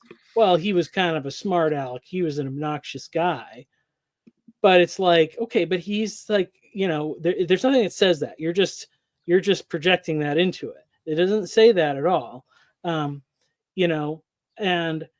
And then even you think about it, it's like he gets himself into these circumstances of trouble where he's reading the signs wrong, like with his master's wife. He messes that up. He gets put in jail, and then the guys are in jail, and he's telling them what their dreams mean, and then he says, when you get out, can you tell somebody that I'm still down here? And they just forget that he's in there right away. Like his cries for help go unheard. Like people don't know what's going on. But then the biggest thing is that once his brothers show up in Egypt, he goes through this whole thing. And this is what I was saying about he doesn't trust his intuitions. So he has to figure out other ways to discern the truth. So he puts on this elaborate scheme to figure out if his brothers are genuine in the repentance, which is that he frames the innocent son, Benjamin, and because he's testing them to see have they changed, because they threw him in the pit, and he's going to say, are these guys going to do the same thing to my brother Benjamin, who's his full brother, same mother. And I think he's probably thinking, if they abandon Benjamin here and they go back to dad, then forget them, but I'm going to have my brother, and maybe I'll go bring my father back, but I'm not going to deal with my brothers. But then while they don't know who he is, they don't know that he can understand them, Judah, the one who orchestrates throwing him into the pit, says, I promised that I would bring Benjamin back to our father safe and sound. And he says, I don't know what happened with this money in the cup, but you can't take him. Let me take his place. I will stay in prison in his stead. And that's the moment when Joseph knows that he can trust his brothers and chooses to reveal his identity. But it's a test. That's why I see it like, it totally makes sense if you think about somebody who's lacking that social awareness. Mm-hmm. But then on the other side of it, if you think about the mind that he has, he's the master administrator of the captain's household. He gets put in charge of running the prison, and then he's got the mind that knows how to prepare and engineer the 7 years of abundance to survive, through the 7 years of famine. Like, to me, it seems like he's a very Elon Musk kind of character, like he's thinking about things on this global scale that other people are just, oblivious to. Well, I didn't see where you're going there, but yeah, the argument is he was what they call post-traumatic growth, right? So because he went through so much suffering, he was more because of it. Mm-hmm. And then the other thing, and this is something that I've noticed, is it seems like, I think because maybe it is this unawareness that it seems like people have a very, like, his forgiveness towards his brother does not surprise me, like, because I think it's like he can see and he's had to work harder at it, but he can understand the whole thing. And that's when he says, what you intended for evil, God meant for good. And he forgives his brothers in the end. So, it's just, it's a very, I can resonate with the feelings that he has there, because even that's the thing, it's like once I've understood, like, anything, like, I just don't like. I don't know. I don't know how you can hold on to things once you discover the purpose that those difficult things actually accomplish in this world. Like, you But know, that's Young wrote about this, and that's the tie back to what we started talking about, right? You asked a question about beauty. Remember that? yeah, And that's just it's the same thing. We are the arbiters of what beauty is, mm, right? So Young wrote about this, and most people get this wrong. He wrote about synchronicity. It's it's a thin razor's edge, right? Synchronicity is this idea that you see meaning in something, in an event or a sign, but there is no way to see the connection in this event. And what most people misunderstand is they see it in a black and white, but that's not what Nietzsche was teaching. Nietzsche, technically, but Jung. What he was trying to teach us is that is meaning, that is beauty, that is purpose, that is what we treasure. In German, pardon my pronunciation, it's Schätzen or Schätzen. mhm, The meaning is we're the evaluators of value of things. And anyways, that's what Jung said. yeah, So I think that's what we're dealing with here is these kids don't have anyone to tell them. And that's what we used to have. You used to learn about the Bible. I mentioned that in chat, right? The reason why people got the message, I think, out of The Lion, the Witch, and the Wardrobe is because they'd already been trained to see those strings. Maybe not consciously, but people don't learn the Bible anymore. People don't learn literature and poetry. And I think that's why we're not learning to think. And therefore, when Jung said, we're the ones that have to decide. We have to define which path we're going to go. Carl Friston, he's a physicist. He agrees. He says the reason why the past looks so ordered is because we've defined it that way. yeah, So our job is to decide how we're going to go forward into the future. But we have a whole generation of people who are either wanting someone else to tell them, or do you get what I mean by that? Or am I yeah, just yeah. Well, it's interesting too because that was even before I realized. I mean, yeah, I just had a bunch of things that I knew of myself as like personality quirks or whatever, Mhm. and kind of didn't know there was like a connection or what it didn't have a name for it, but like what it was knowing like um if I allow myself to like okay, so basically I can't tell what people's intentions are because I can't maybe read their faces right or whatever. But that gives me a choice because I can, when somebody hurts me or offends me, I can choose to take it personally and believe it Mhm. was because they have some animosity or towards me or something like that. They have, or I can assume they didn't know what they were doing and they didn't mean to hurt me.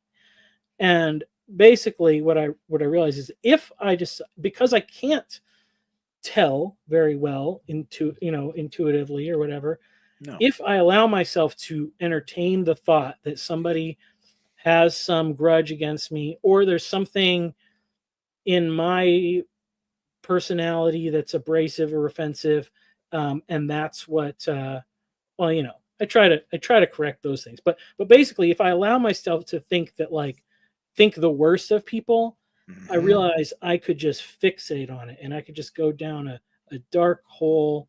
I wouldn't and I would be unable to trust anybody.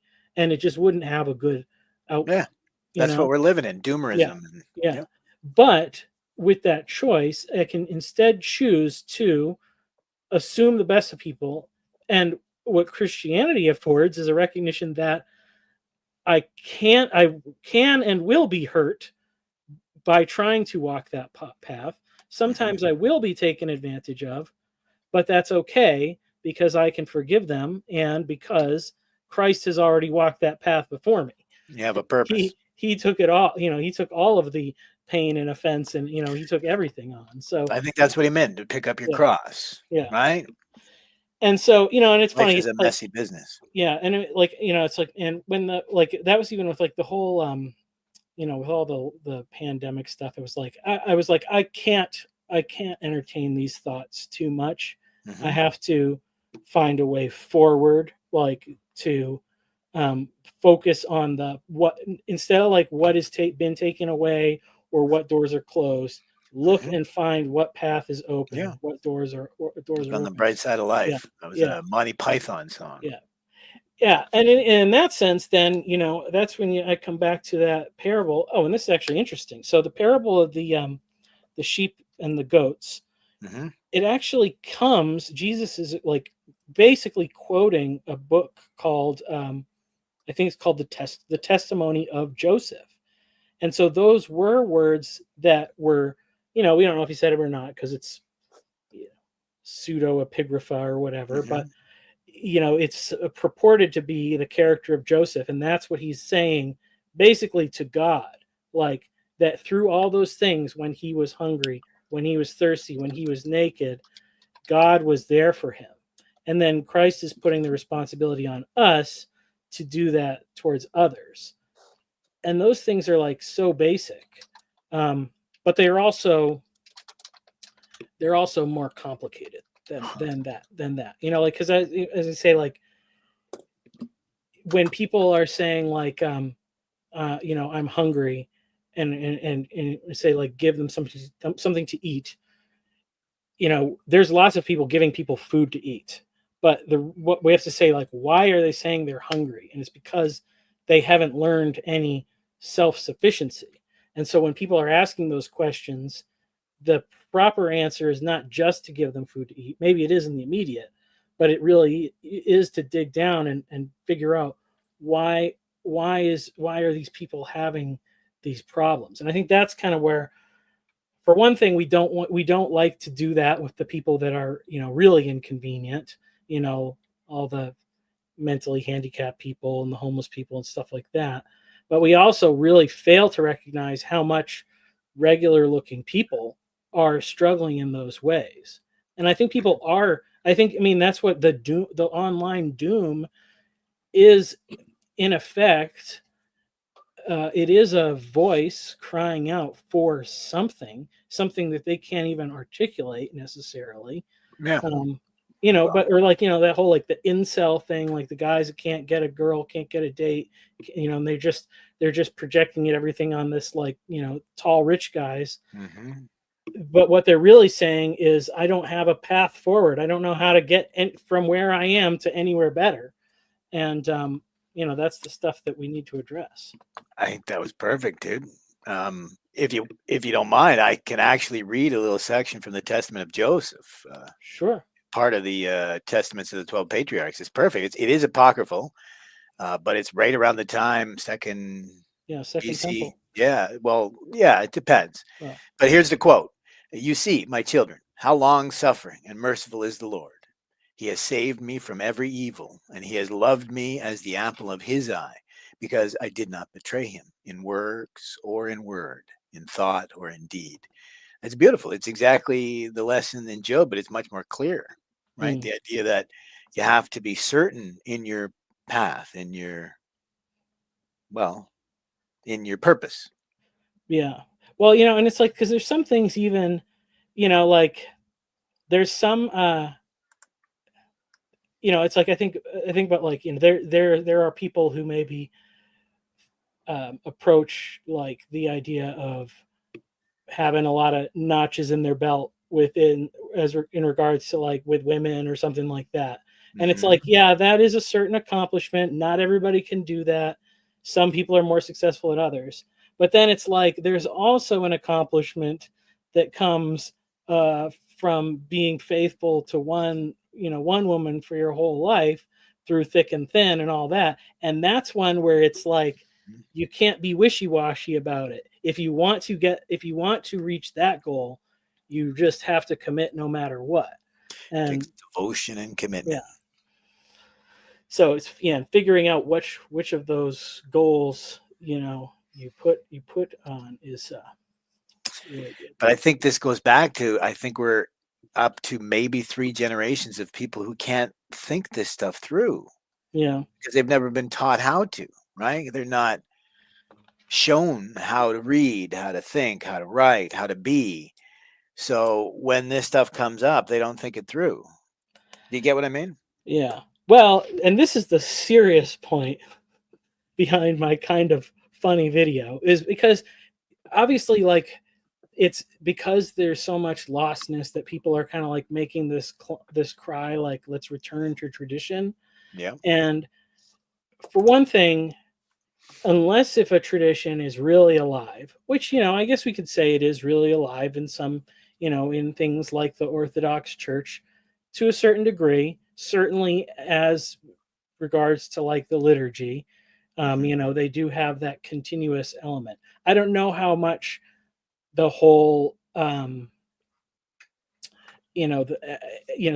still seems like it kind of fits into a segmented portion of people's lives more so than a whole life. Like I know that that's what people are seeking out of and saying that it's like they like it, they want to join these traditions because it addresses the whole life. But unless if it really is living and ongoing, we don't know what was in there. And half of the time, these traditions, I think, bring as much darkness into the future as they do light. Because like I think about like some of the stuff like with the scandals in the Catholic Church with the abuse and like there's the one guy, I don't know if you ever saw, there's a guy, he's a native, he's Canadian, but he's a native artist and he's done a lot of work for Jordan Peterson. Jordan Peterson had him on there and he talked to his experience of going to one of these residential schools and being abused by the nuns and the priests and stuff. And that was just, for me, it was a very salient example, but you can find those examples all over. Certainly they're really prevalent, like in Islam and some of the other cultures, some of the stuff that goes on in Afghanistan. Abuse, you mean? Yeah. Yeah, they have these cultural, and that abuse just gets it goes on in perpetuity because It's no one causing is there to multi-generational trauma. expose it, to break the cycle. Yep. And so when you're just saying preserve tradition, you're doing that. Or even I remember this was one that was pretty horrible. When I was like 19, I went on a missions trip to Swaziland, right in the border of South Africa. Yeah. And that they had at the time, I think they had the highest rate of HIV infection and AIDS. And it's not just in that country, it's in a lot of these countries. Like what happens is somebody gets sick and then they go to their witch doctor and the witch doctor tells them that the cure is to have sex with a virgin. So now maybe then obviously that's not going to work. But if there was any doubt about the reason why it didn't work, people are going to try it again. And maybe they're going to question, was this girl actually a virgin? Then you want to make sure of that. So safest way to do that is to find somebody who's younger, who hasn't been exposed. And so you have this people taking the wisdom and tradition and advice of this, obviously evil witch doctor, but like making the problem exponentially worse in search of a cure or whatever. And so even some of the things that's like science, it does flatten the world and it does take mystery out of stuff, but it also gets a lot of like demons out of the woodwork and it clears out a lot of that stuff. Like, and so as much as it like is not great how deconstructed we are, I think maybe we have more tools at our disposal now to start to rebuild culture that's actually better than some of these traditions of the past, if we're conscious about it and we work hard at it. Yeah. I like your optimism. I have my doubts. Well, I can't entertain doubts too much. I'll get depressed. So No, actually, I think we do actually need to, because I think that's what's killing most people is, and that's literally what I would share from what you just finished sharing. So I think the problem with your witch doctor idea is because science can't give these people any definitive certain answer. whereas the witch doctor has no problem saying, absolutely, if you do this, this will cure you. That was Well, actually the I mean, lesson from Dunning-Kruger. it can tell people the nature of sexually transmitted diseases, like, But no, how could they? Right? How are you going to sound like an expert to that African tribesman? Right? So who is he going to trust? Like, this is the idea of the Dunning-Kruger. So I'll give you yeah, an example. When I was a banker, I had all sorts of letters after my name. And who do you think would trust me? Right? More. Or are you going to listen to my advice, or some guy on the street, or just throw a dart against the wall? Well, back then you could come to the bank and, if I was certified to a certain degree and all that sort of jazz, you can trust me. And if something went wrong, well, I got in trouble. But fast forward to today, no one knows who to go to. There's that guy on MSNBC that 60% of the time you'd make money if you bet against what his supposed advice yeah, is. And I think that's what we're dealing with here. Dunning-Kruger taught us not that the problem is people who just start to learn something and think they know everything. The real problem is what you're finding is these elites who think they know better than everyone, but they end up being the worst for perpetuating failure upon failure. What I mean by that is they've shown these people, smartest people, will ignore that their belief, their plan for our way out of this is a failure. They'll keep ignoring that data because they think they know better than the rest of us. And I think that's our way out of here. Not, you get what I mean? Not more yeah, Douglas Murrays, but more people like you're saying that are thinking this stuff through themselves. What do you think? yeah. Well, yeah. I mean, and I think so. Yeah, I mean, it's even with the thing with the witch doctor, it's like, Mm, probably there is a certain aspect where people are not going to believe because there's no reason to believe until they get to a point of desperation because mhm, everybody's dying, and then they'll actually be able to look at like what is different about those people that live differently, and then the expertise comes from the embodied example that people are providing, just- and like so like I think the other good thing I could say is like, you know um people were obviously motivated. Like if you think about like Kinsey, like that guy was Yeah, yeah, warped and yeah. evil, but Well, but most people don't even know about that. That's no, yeah. but he started this sort of process of like scientific like discovery of sexual behavior, and he did it based on his theory of like wasps will stick it in anything. Maybe that's how humans are naturally, because he wanted it to be the case. And so that was the intention in which it began. But because he was trying to hitch his wagons to the scientific method, and the scientific method was originally rooted in the idea that we can know things because we live in a world that was created by an intelligent creator, like, and that's why it works. Even though it can't tell us everything, when you use it the ways that you can, if you keep applying it, you're going to get true results. Now the problem is getting the hypothesis to line up with it, Mhm. because they keep trying to prove stupid stuff and then finding out that they can't prove stupid stuff. But like, now there's all this sociological reporting and psychological reporting and stuff, and saying like, Mhm. oh, people that are married and monogamous and raise children have the happiest lives, like this normal sort of traditional path of life that we've known about for thousands and thousands of years and just chose to blow up at one point, actually In is, recent history, thankfully. yeah, Yeah.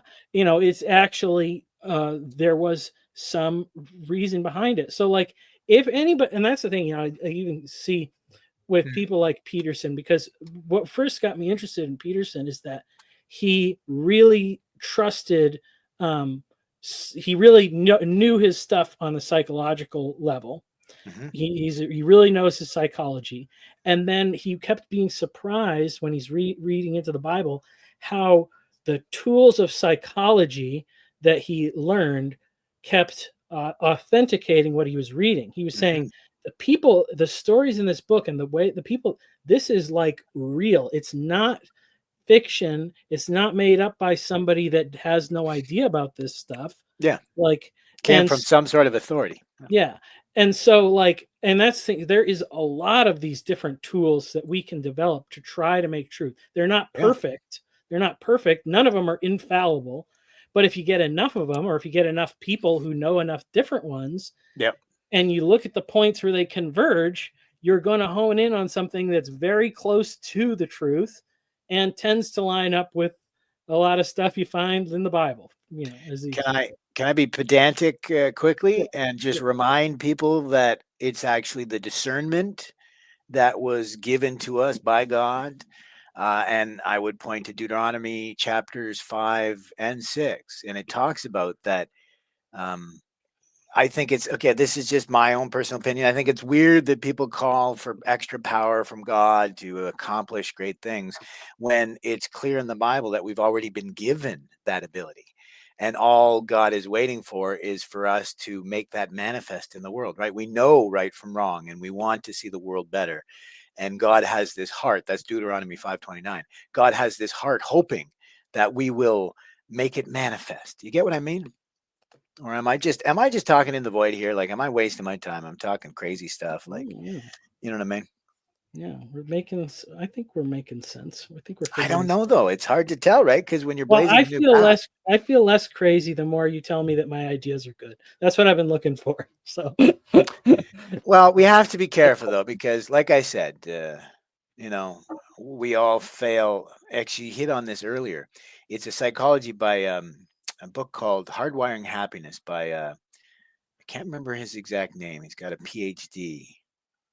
But he argues that it goes back to Vedanta, and in the Bible, as you say, we have this negativity bias, right? And I point to Isaiah 21, but it's all over the Bible. This thing of watchmen. But I point to Isaiah 21. I think it's 21:6, but no, it must be later in the chapter. But in Isaiah 21, there's a line where it says, "Go set a watchman and have him tell us what he sees." And I think that's what we're missing here is. What we need to do is be on watch for ourselves. We can't be walking around as non-player characters, automatons, expecting. And this is where I've seen all day. We've been talking about the magisterium. We've been talking about, what was somebody mentioning? Yeah, hierarchies. I agree with Lachlan. I don't know what his actual name is. People need functioning hierarchies. And I agree with that. And I think this is part of it. yeah, they just need to have that element of humility maintained. Exactly. It needs to be a healthy hierarchy. That's what I was going. Because that's the thing, just the problem is that there's nothing wrong with the Catholic Church having a magisterium. The problem is that they say the magisterium is infallible. Exactly. Because here's the thing. Because if you have a magisterium that's 100, that's right 100% of the time, but they say we're not infallible, you have to check, then that extra checking does no harm, probably does a lot of good. But as soon as you say it's infallible, then everybody knows I can be a little bit lazy here and just push the infallible button on this and push it through.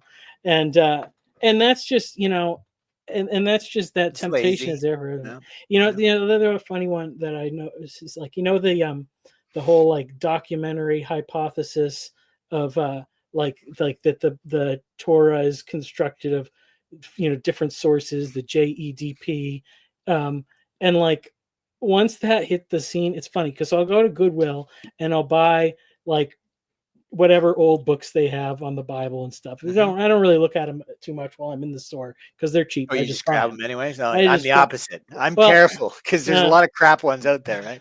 Well, that's the way I figure it is that if it's crap, it's better on my bookshelf than somebody else's. That's actually smart, yeah. But it's funny because I'll open some of these ones up and from if it's like in the 70s or something, you read it and it's like, man, they just saw that as like a hammer and everything looked like a nail. And it's just funny because they didn't want to take 2 seconds to try to like harmonize two verses that had some contradiction. They just attributed everything to different sources. And it's like, this makes no sense that people with these contradictory sources were just weaving everything together. Like the whole point of it, and that's even to say, like, if you believe the Bible is infallible and inerrant or something like Yeah. that, that's a really hard thing to prove. But what it's going to force you to do is try to wrestle with the parts that seem you can't just take the easy way out when Exactly. you have any contradiction. And Yeah. oftentimes, what you get when you can harmonize those difficult things is really I something think that's valuable. yeah, I think that's the most valuable faith is one that's been tried and tested and you came through it, Yeah. right? In fact, I think that's what relates to Peterson. Follow me here. I think we suffer from not just that profilicity thing that everyone pretends to be something they're not. We're all profiles, but I also think we suffer from too much specialization. And what I mean by that Hmm. is, what I find weird, and it explains. You just made me realize it explains why Peterson. I was shocked because, as you said, if Peterson's going to read the Bible, the last place I would think you would see the most relevant psychology is in the early, Bible books. Yeah. I was expecting him to see it in like the wisdom books and Psalms and Proverbs. And I think the reason why is it depends on who you talk to. Because what I find is people specialize even in the Bible. I don't know of too many people that know the whole Bible. I know a lot of people who know the New Testament and more specifically just the synoptic gospels, right? Or people who specialize in just revelations, right? And then even worse when it comes to there's not a lot of people that know all of the different prophets. Like they might know Isaiah and Ezekiel.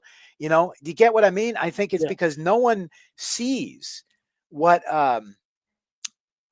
technically this is where Peterson is right. It's such a hyperlinked document because I Hmm. don't know if you have any of these really good Bibles. Like I'll give you an example here. It's one of my favorite, the Ryrie Study Yeah. Bible. This is a 1978 version of the New International Version. So before they made any major changes.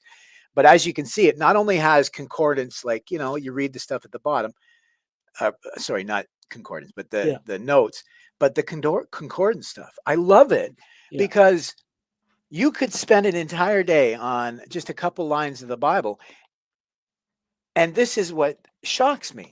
So many people will quote something without context to the chapters side by side, but no one ever criticizes people for not understanding its context to other parts of the Bible. Do you get what I mean?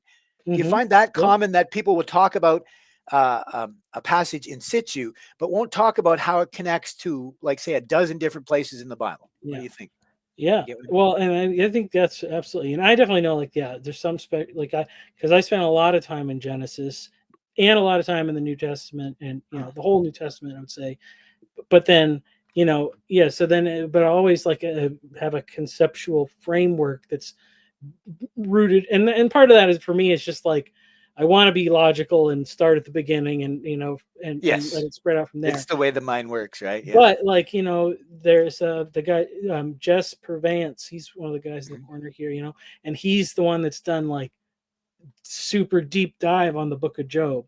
But then, Ah, yeah, I love that. but because of that, he can read everything else, and he sees the connections to the Book of Yes. Job. Well, And it's I've technically the I've first gotten way book. more connections to the Book of Job from listening to him, so that's been beneficial. And that's the Beautiful. thing, so it's like, yeah, we can all do that. Benefit. If only we were doing that. But see, this is what I'm talking about. This is, I think, what Ian McGilchrist was talking about. We have all these people who will do a deep, deep dive, left brain people, deep dive on Job. Then we'll have these right brainers who will be, have a fairly good understanding of the entire Bible, but we don't have someone who can see the whole thing, like can drill down deeply in one section, but also see its broader connection to the whole. I think Yeah, that's the symptom of our current societal issue. We have black and white when it should be a mixture. Do you get what I yeah, mean? Yeah. yeah. That's what I've tried to do that, but it's hard to get your mind wrapped around the whole. And there's definitely, like, the prophets is definitely one where I Yeah. have a lot of blank spots. Like, and it's funny because, like, even when I'm even when I'm reading consistently, if I'm doing it devotionally or whatever, it's like Hmm. I will just my eyes will see those words, and it just it doesn't soak in the same way. Yeah. But but a lot of times it's when there's something that I need to know, and then that's the thing that will get me hooked into doing the deep Ah, dive. So Yeah, at because some you point, couldn't I find know. someone else, though. Is that what you're Yeah. saying? Because someone else Well, didn't do the deep dive for you? well, I don't know, or it's just not. Maybe it's not like there's a part of me that's like, I wish I knew those books better, but Yeah. Oh, I got you. but it's just that wish. That's But what it when there's takes. some The reason why I motivation. really need to know it, then I will.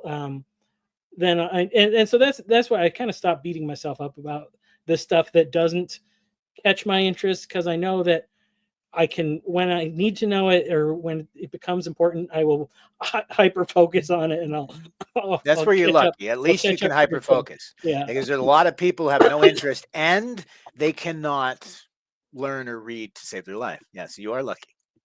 And what Lachlan said is so true. It is distributed cognition for the win, but I'm arguing that we're getting less and less people. Look at I point to Harold Bloom, and he wrote a really famous book, and he became famous because it was one of his last books.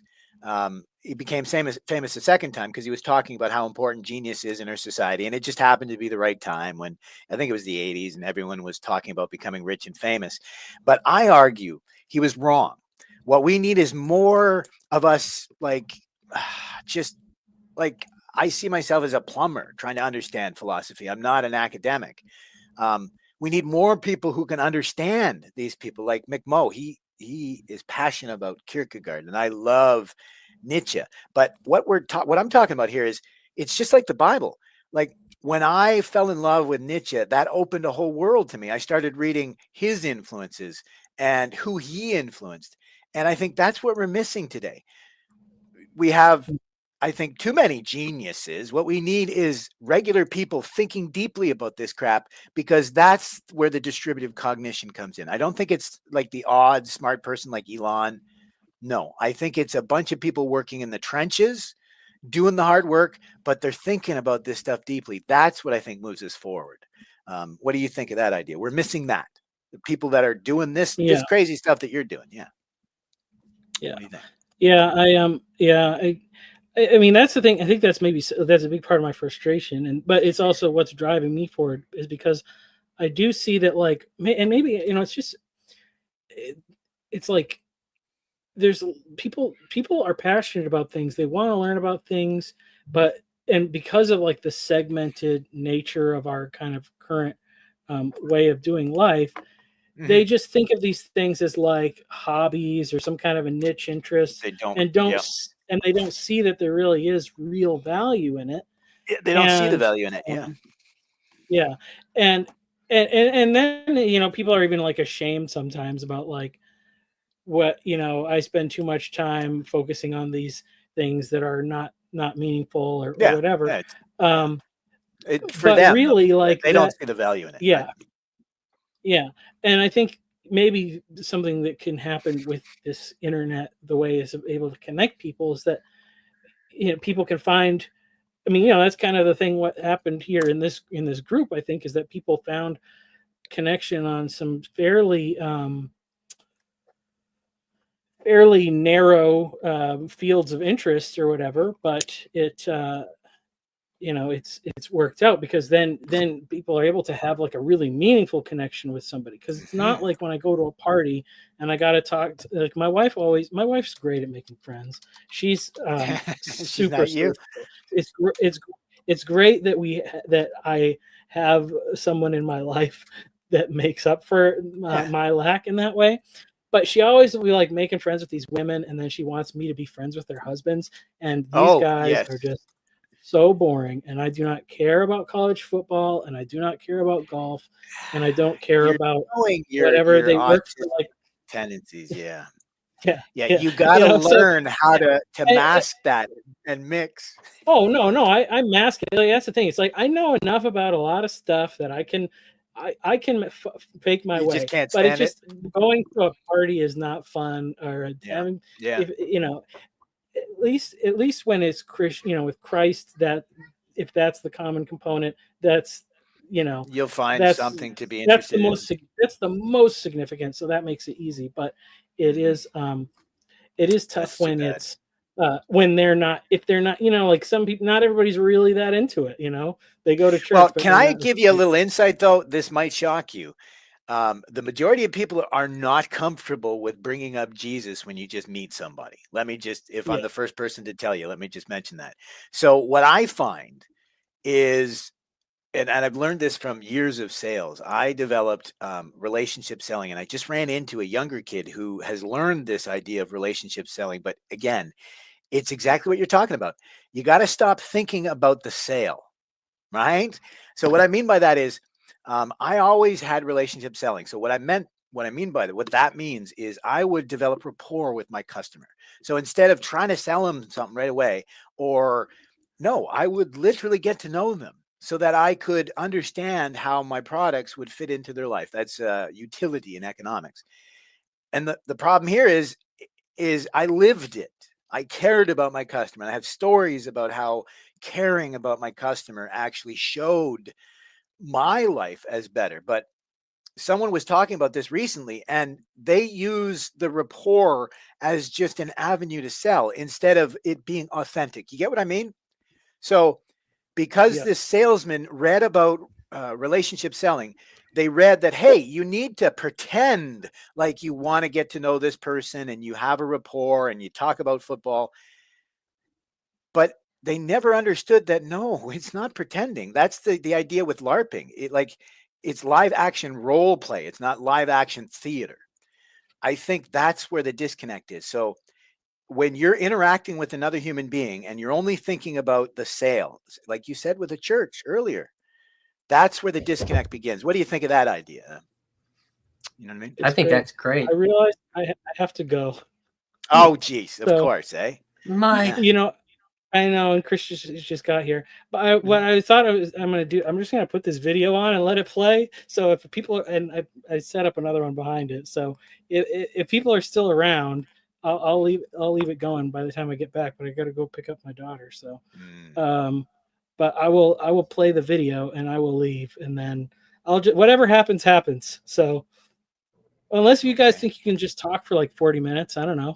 I have no idea how long it's going to take. I got to go do a couple. I mean, I could respond to that. I think that's a lot of what I was even what you were talking about, Michael, with the car sales. I mean, and then when I'm talking about with church, like in that That's what I was thinking talking about about something about authenticity. Yeah, I mean, and you mentioned trust too. I wouldn't mind keeping this conversation going for 30, 40 minutes. We can try to do it, Mike, if you want to. Yeah, All right. because I watched your premiere today, and I loved that because that's what I've done. I've gone to different churches looking for community. Oh, I'm sorry, you got to go. It was a pleasure, Michael. Yeah. Thank you for the time. He's not going to put us on. He's not going to put us back on full screen. We're stuck in these little boxes here. Oh no, he did it. Boom! He must have been listening. But yeah, that's what I like. I saw myself in you. The only thing I was a little weirded about is you seem way more comfortable there than I was in new churches. I can tell you why. I used to travel itinerantly, like leading worship at like little Baptist churches and at like big, mega kind of mid-sized mega church camp. Like, so walking into new places is by myself. Old hat. take too. my it was very. There's a familiarity to that, and some of that was like birthed when I was like 15. I went to a church camp, but like I was the only guy from my church that went. It was like 2,000 people, and I had like a really wonderful experience being the only like it was challenging and intimidating, but you kind of have to. I don't know. There's something. I had a positive experience with, like there's a certain kind of adventure that is kind of connected to that, I guess. I mean, well, I mean, I went to ARC without any friends. I mean, I knew Paul. Oh, you mean the solo adventure is what you mean? Yeah, like going to the church by myself. Like they're kind of tied into that stuff. I think that's brilliant. That fits. Were you listening to what we were talking about? We were talking about like being connected with the individual, and that's called proprioception in psychology. Mm-hmm. It's and that's a biological term too. Exactly. And I think it fits with so many people are suffering from depersonalization, derealization. They're disconnected from themselves. And there's actually this book that was published not too long ago, and he argues that people used to like Thoreau. even though he lived 30 minutes from town, well, he had to walk in his thoughts for 30 minutes to an hour at least a day. And that's what you were doing. And I love that, because you weren't just like what a lot of vloggers will do and you're always videotaping. No, you were strategic. And so I'm hoping you found the time, and that's what you're talking about with the solo adventure, to be alone in your thoughts and think about this stuff. Yeah, so I mean, that even just like turning on the camera, that was what I did on the ARC vlogs too. I like, it's kind of weird to sit there and eat, but it is kind of a, like you're kind of doing something. Intimate too. I love you that. could put the camera up and you can just kind of like, you know, Be natural as you can be. yeah, as much, even though it's kind of weird if people are looking at you talking to a camera or to a phone or something, because And I have they a little say- tripod. They say even being on the camera changes things. So I think you're Yeah. doing great because of that, because most people would be, you could see their body tighten up because of the discomfort. You're working through it, it seems. Yeah, and that's kind of the, I mean, Grim Grizz, fourth wall, tear down the fourth wall. Like, I don't feel like I'm talking to the whole internet when I'm making these videos. Like, I mean, the thumbnail game's a little fun, but it's like, and I tag people that have inspired the video, but it's like, really, I'm talking to, roughly 1,000 people in the corner at any given time that might have an interest in me, what I'm doing, which isn't everybody. So I think that's the authenticity, dude. Like, instead of, that's the audience capture. People don't realize that that's the profilicity we were talking about. Everyone's their profile. It's because it's audience capture. Like when you go to school, you dress and act the way your friends want you to fit in. And you're showing that, well, I don't know. I think there's an argument to be made that by challenging yourself and making yourself uncomfortable, you're learning what truly is you. Does that make sense? Yeah. I mean, I think I was coming into the like I had paid attention to Paul for a long time, but the profilicity, authenticity conversation was kind of on its way out when I started to come in. I caught people talking about it. Mm-hmm. And I didn't quite, and it was ironic because here I was starting to like create a profile, and so yeah. No, go ahead. But the you were talking about the sales stuff. Yes. That's like the big, even with like trying to be like, okay, I was on the phone with Matt Krotz on my commute this week and like following up with something he had talked about on a live stream, and he's like, well, he was like, I don't see myself as a content creator. And he was like, is it good content? Is this good content? I don't know if I'm not thinking in those terms in that way. Like, because the aim isn't necessarily, like I said, I'm not like aiming at virality in the sense of a donation. Of like, yeah, like the broadest possible in a way. I mean, there's always obviously things that you're like, oh man, this would be cool if this you want an audience, but hockey stick, hockey stick. But the thing about, I was like, well, there's also some level of just like reality. Like I had this unique little situation with work where I travel some, but I wasn't actually traveling for work. I was with my wife. She was doing like an intensive for her online master's program. And I just was there to take her. So I had some time and we were going to be gone on a Sunday. And perfect. It's like, well, I mean, I could try to quote unquote make something of this. I didn't even know if I was going to do it. And I was just like, okay, I think I will do this, because sometimes like inspiration is not always there. Like, that's good. Inspiration and motivation isn't always like there at the same time. So it often is not there. Read Stephen Pressfield's The Art of, or The War of Art. Yeah.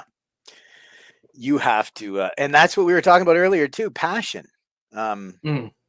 And beauty. We are the arbiters of what's passion, what's beauty. And we forget that.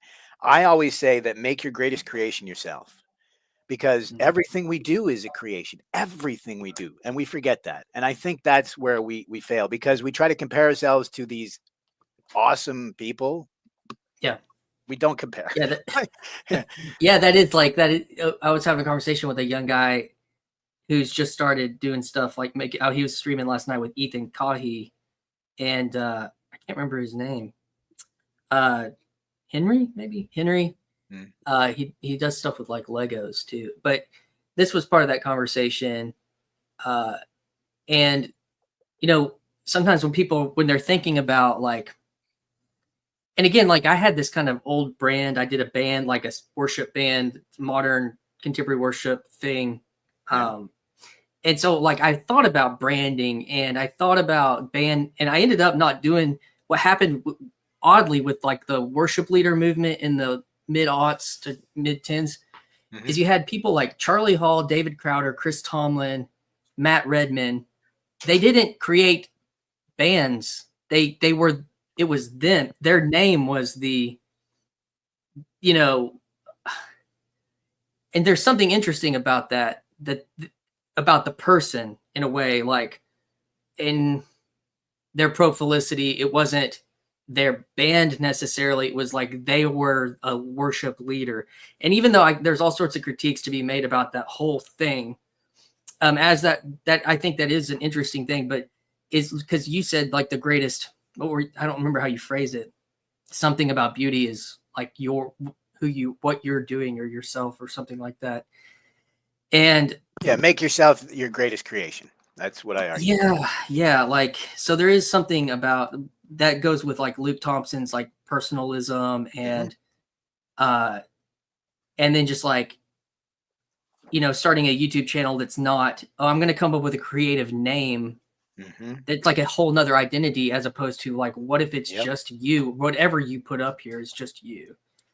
And that's yeah, go ahead. No, I think you're in the right space, because what Nietzsche said is when you're carving a new path, you're going to feel uncertain. So you're in the right space. But I think this is what makes God, I'm drawing a blank today. My brain is off. But this idea of LARPing and the real. This is what it's about. If we define what's beautiful, if we define what we value, if we are the creator of everything that we do, then we are LARPing until it becomes real. Like the example I give is, think about someone becoming something in school. When do they become a lawyer or a doctor or a scientist? Like, they're LARPing at it until they're given their diploma. But honestly, they probably still feel like an imposter. You know what I mean? Yeah, it's called a practice, law practice. Yeah, medical practice. I love that. Exactly. Mm-hmm. Yeah, and I think we should remember that because we're always becoming. Have you ever heard that idea that the self is always evolving, because you're not the person you were before, because you've changed from every experience you have. You're a different person, right? What's that boat where Theseus's ship? Exactly. Yeah, and your gut biome and that whole thing. Even I can't remember when the video, one of the first videos the only viral video I ever took was like a Jordan Peterson at Symbolic World. And I ended up taking it down, but it's like he was talking to Father DeYoung about the resurrected body. And that was actually kind of like, what is the body? You know, what is that whole idea? But the becoming, like, when did I become a podcaster? Yep. I don't know if am I one? I don't know. Like, there was it's kind of LARP. Yeah. No, go ahead. You're LARPing at it, right? Yeah. And it's like, well, I am because I want to be, or because it's happening, or is it only if you have a certain level of profile? Like, what is, you know, is it that you're actually doing the form, you know, all that kind of stuff. So yeah, those are definitely. It's all of the above, I think, is the truth of it. I think it's all of it at once, right? Because I think the only time you fail is when you think you are. That's the Dunning-Kruger. These elite people, they fail when they no longer realize what Bruce Lee said, is that there's always someone better than you, right? And so that's when they fail. Same as us. If you ever get so full of yourself and think, well, I'm the greatest podcaster, well, then you failed immediately. Yeah. Right? I think that's it. What do you think? Always becoming. Yeah. There's Kurt Jamungle just did a tweet thread today. Do you know him? Theories of Everything. No. I'll look it up. He's a young kind of, I think he's Indian guy. He's like, he does physics and podcasts, and he's in like the real philosophical, theoretical physics lane, but he's talked to Peugeot, he's talked to different people, but he's a young guy, probably barely 30. And he was talking about his insecurities related to what he was doing, and that there's always somebody better, that kind of whole thing. And I also think about Chris Williamson. Are you familiar with Yes, him as a, definitely and so familiar like, with him. Yes, sir. yeah, he's awesome. His kind of vlogs and stuff, they're interesting about his perception of success and how, like, you're like, Full he's, body, I mean, he, mind, body, and yeah. soul is success. Is that what you mean? Well, just that he's kind of, I don't know. He asks some of those same questions when he's like obviously been very successful in what he's done, and he's good at it, and he's created his own lane with even like the cinematic production side of what he's doing. Mhm. It's differentiating himself from somebody like Joe It's very Rogan or unique. whatever. And it's yet you're still like insecure, and you're still wondering if you're Oh, going to be yes. okay. He Like shows that. that though. I think Yeah. that's why he's so awesome, is because he doesn't hide that. He doesn't hide his Yeah. insecurity. Does that make sense? That's Oh what yeah, makes him 100%. real, because we can see this. I have this belief that we can see authenticity. It's like, Mhm. that whole like, well, no, forget it. We won't bring up something like that. But the whole idea of CGI. Now, I don't want to go like Michael and constantly go back to, you know what it is by seeing it. But the better Mhm. example is like, how the eye can see CGI still, no matter how good Mhm. computer graphics are, we can still kind of see it. And I think that's with authenticity. And I think that's what you're seeing.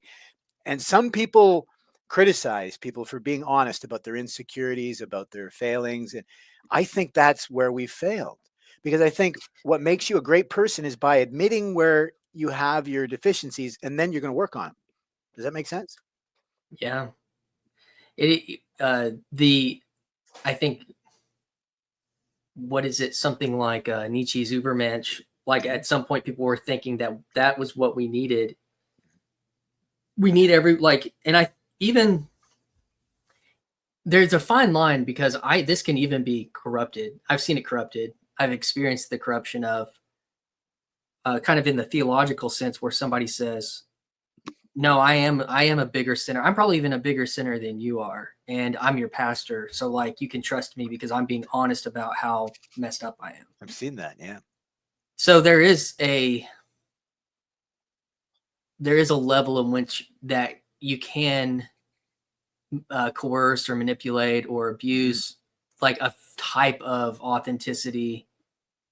Fake it. You mean is Yeah, well, and get people to like, well, I mean, he's just a sinner like you. He's not perfect, and then people use that as an excuse to treat people terribly, or like, can hide behind that, like, yeah, dude, I do make mistakes. You're right, and like, I mean, it's tough for them to preach in the Bible that the wages of sin are death, and included in that is adultery, and yet we see pastor after pastor, just kind of rolling on like it's no big deal. Like, I think what we need is true contrition. I think that authenticity is what's missing, right? yeah, Like yeah, when these people fail, I think the problem is the only people they end up keeping are the people that honestly are the horrible people. Because I think the only people that would forgive someone for doing something really bad is if they see that they really mean, that they've learned from it. Like Nietzsche said, he said, I don't mind that you lied to me. I am upset that I can't trust you anymore. yeah. Trust and rebuilding. This is the Yeah, other it's side hard. of the question. Is like, part of the problem is that in our culture, we don't actually want to go through what's necessary to rebuild trust. Like, Exactly. because not even the people that are contrition in their, say, their repentance, but the people that they're actually trying to repent or build trust with don't, because no one wants to really look. No, I say big words like no one.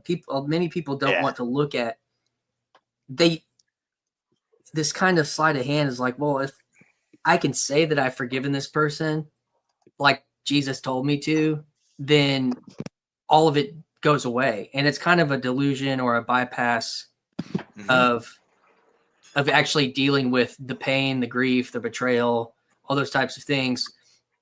And the tendency to sin. That's very human.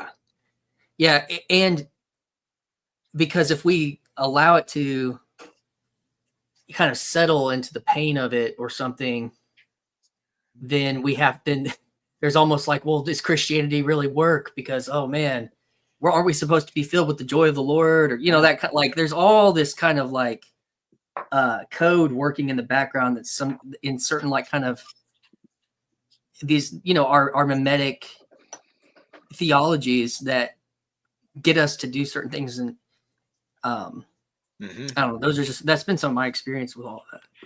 I think en passant is dead on. It's not about changing behavior. In fact, modern psychology says it's about changing habit. And that was I think personally, most critics of Christianity is not about the theology. I don't think any of the supposed holes in Christianity are even a problem. Like, we can talk through them.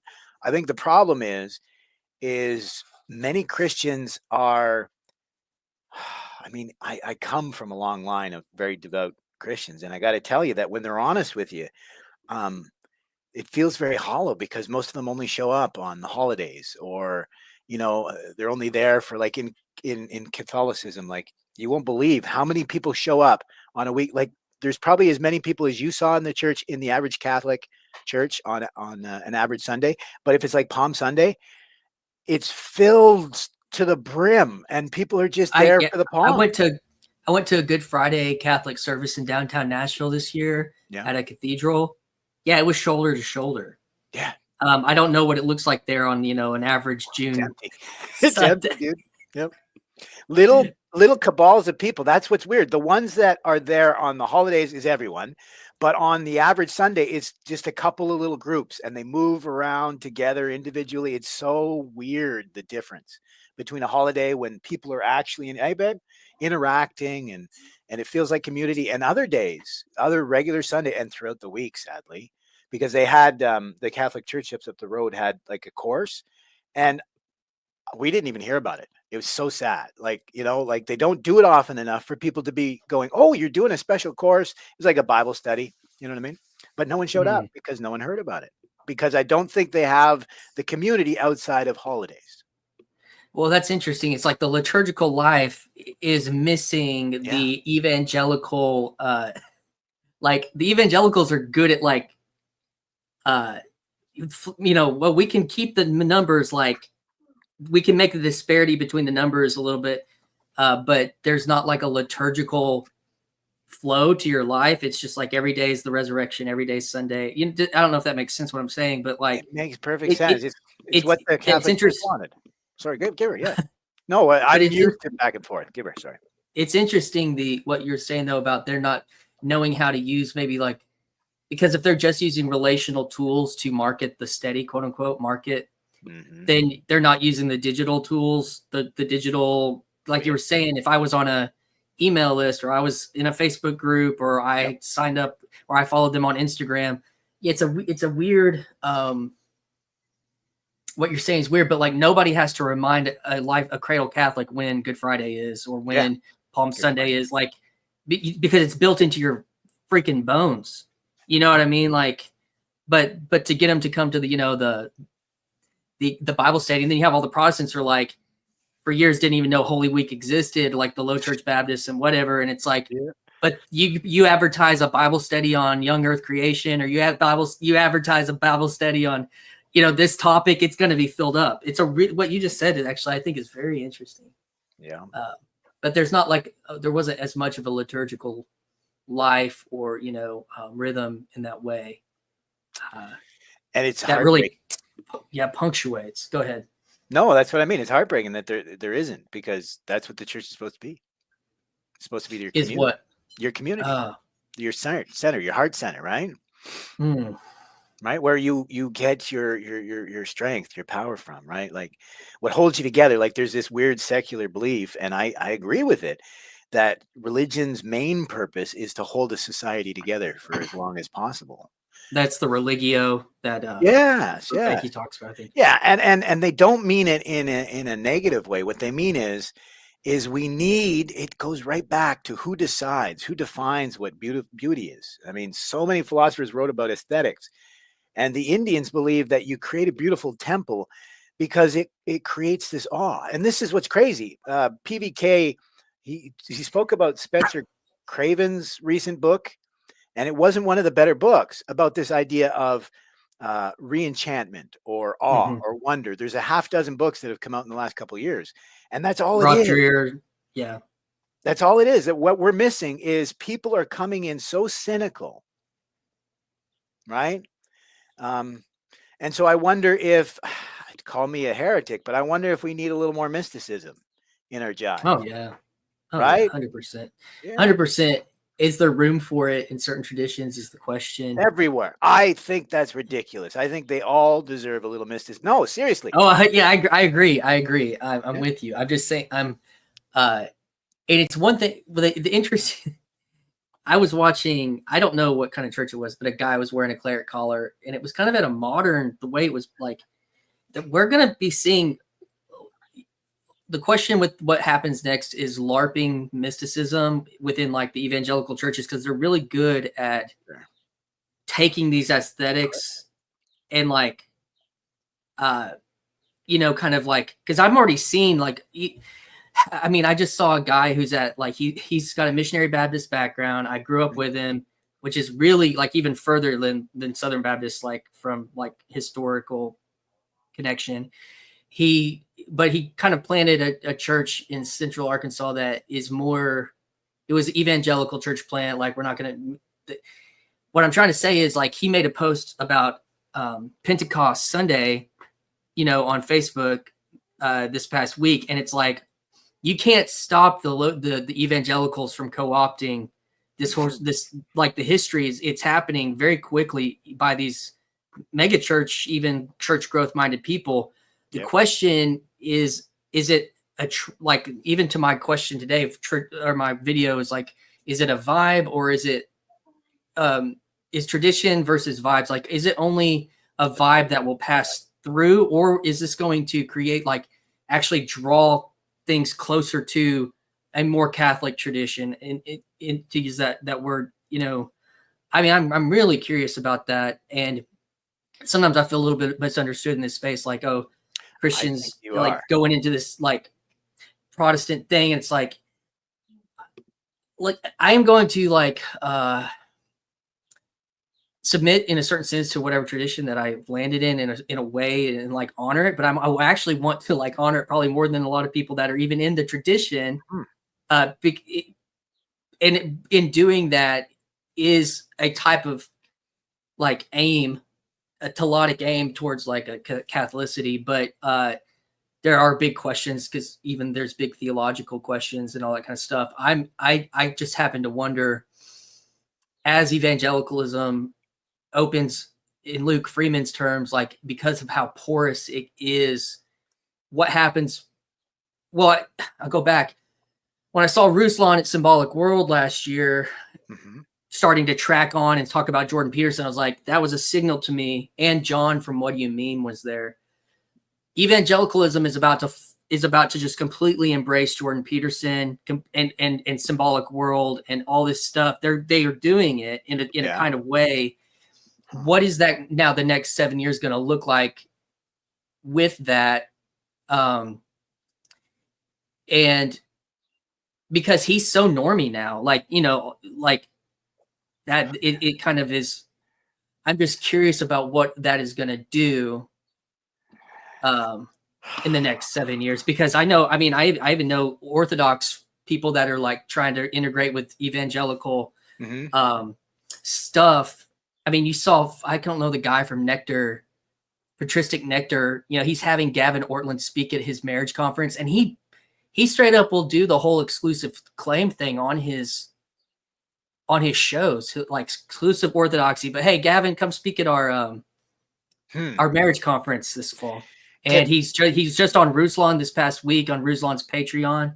There's so much, and it's like, because they may see themselves as kind of like evangelizing evangelicalism, but it's also a mutual agreement of a market that they're going to start sharing the evangelical marketplace of ideas that Vanderklay talks about. And really observant to notice that.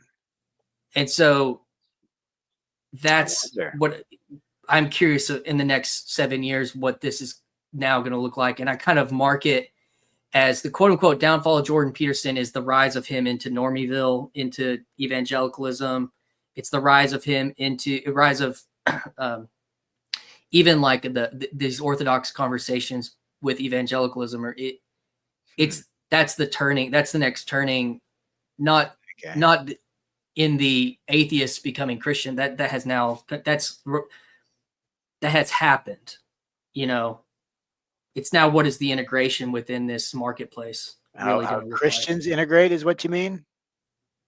Well, how these people that like in a certain way, yes, because even Paul's recent conversation with the young man whose dad is a megachurch pastor, but he's been following the corner for like 4 years. He's going to like he's been married in that church, baptized in that church.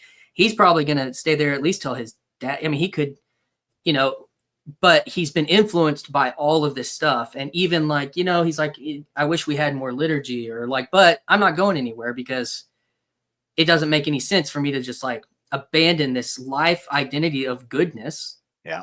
Probably some beauty, you know, like that's the interesting thing. It's not now the people that are floating identity list in the seculum that y'all mentioned earlier. Yep. Landing. It's now the people that are landed that are taking these ideas in their embeddedness that they're not going anywhere. The ones that have gone somewhere, a lot of them are already going to have gone. Well, you know, we were talking about this earlier as well. What's shocking is when you dig into the data on megachurches, 43% of them are not there after 5 years. 72% of them are actually, they may call themselves a megachurch, what do you call it, a follower, but they actually go to another church, right? My wife would actually even be the same. Like she would claim, Interesting. Yeah, she follows a particular megachurch. They call him a megachurch, but he's not a megachurch. But I don't mind her following him because he does a really good job through the Bible. Sure. Right. Sure. But technically, that's not her church, you know. And I think that's what's happening is we don't have enough people committing. You know what I mean? Do you understand what I mean? Like, what do you mean committing to? Like, it's interesting if she's committed to a local body, but like she gets her teaching from most of her actual like catechesis comes from the internet. Is what you're saying? Because they don't do verse by verse in her church, your local church. So expository preaching versus kind of thematic liturgical. I don't know what church she goes to. Well, it doesn't matter. My personal opinion here is I think we fail when we try to have all of our resources in one place, is what I argue. When we say, I think this is where the church is failing, I argue that we should look at more of a blended sort of experience. I think it should be okay for people to maybe move even interdenominationally, because what I think you're seeing is what T.S. Eliot said, what Thomas Merton said, that they had to go away to come home again for the first time. And this is what 100%. I'm seeing, right? So when people see something different, like my wife likes the chapter verse by verse of the Baptist, whoever. Well, he's not Baptist. He's technically evangelical, I guess, but he's kind of one of those guys that doesn't want to commit. He's like, I'm okay with charismatic, but don't do it too much. He's kind of a weird guy. He believes in the rapture, but he's okay with people who don't really think it's in the Bible. He's one of those guys, right? But my wife, like Jung, people don't understand this. Jung came home to Christianity because it was his innate architecture. In his bones, bones. And I think that's what people are going to end up doing. I argue the reason why people are being attracted to Catholicism, I think those are the evangelical lights. And I think the extreme evangelicals might be attracted to Orthodoxy because, again, it's like why it's so harmful that people use, self-abuse, right? Because too much of it makes you numb to it. You get what I mean? So I think these people are already so extreme. They need to go extreme like into Orthodoxy. But I think in the end, what they're going to realize is if you don't have what you want, you got to want what you have. And I think we have too many people who are looking, the grass is always greener, even if they're sitting in church. Not enough of those guys that you mentioned who said, but even he kind of fails because he's like, well, I don't like this and I don't like that. Well, then dude, do something about it, right? Like if there's something missing in your church, manifest it, right? And I think that's what we have. We have too many milquetoast people, too many people who aren't committed fully. You get what I mean? Armchair theologians, armchair liturgists, and and then they don't show up regularly, or if they do show up, they'll be the last. You get what I mean? I think we're on the same page here, right? Yeah, it's easy to criticize. It's hard to build. Yeah, Yeah. And Uh, people forget that if you, and we talked about this earlier too, that we have this negativity bias. So if you keep pointing out the negative, that's all you're going to see. If you start pointing to the positive, it's not ignoring the negative, but it's highlighting. And I'll give you an example. They found this with kids, that if you constantly, like, okay, parents and children, are you a parent, Christian? yes. Yeah. So they found out that with teachers and with parents, if you constantly berate your kids about what they're having trouble with, when they come home, you're like, "How was your math today?" That's really going to destroy them. But if you start by going, "Hey, how was English today?" and they start talking about it, you know what I mean? And there's other tricks you could do to get them to talk about something they're having difficulty with, instead of just pressing their buttons. But you get what I mean? Yeah, Is that kind of 100%. what we're I think suffering from?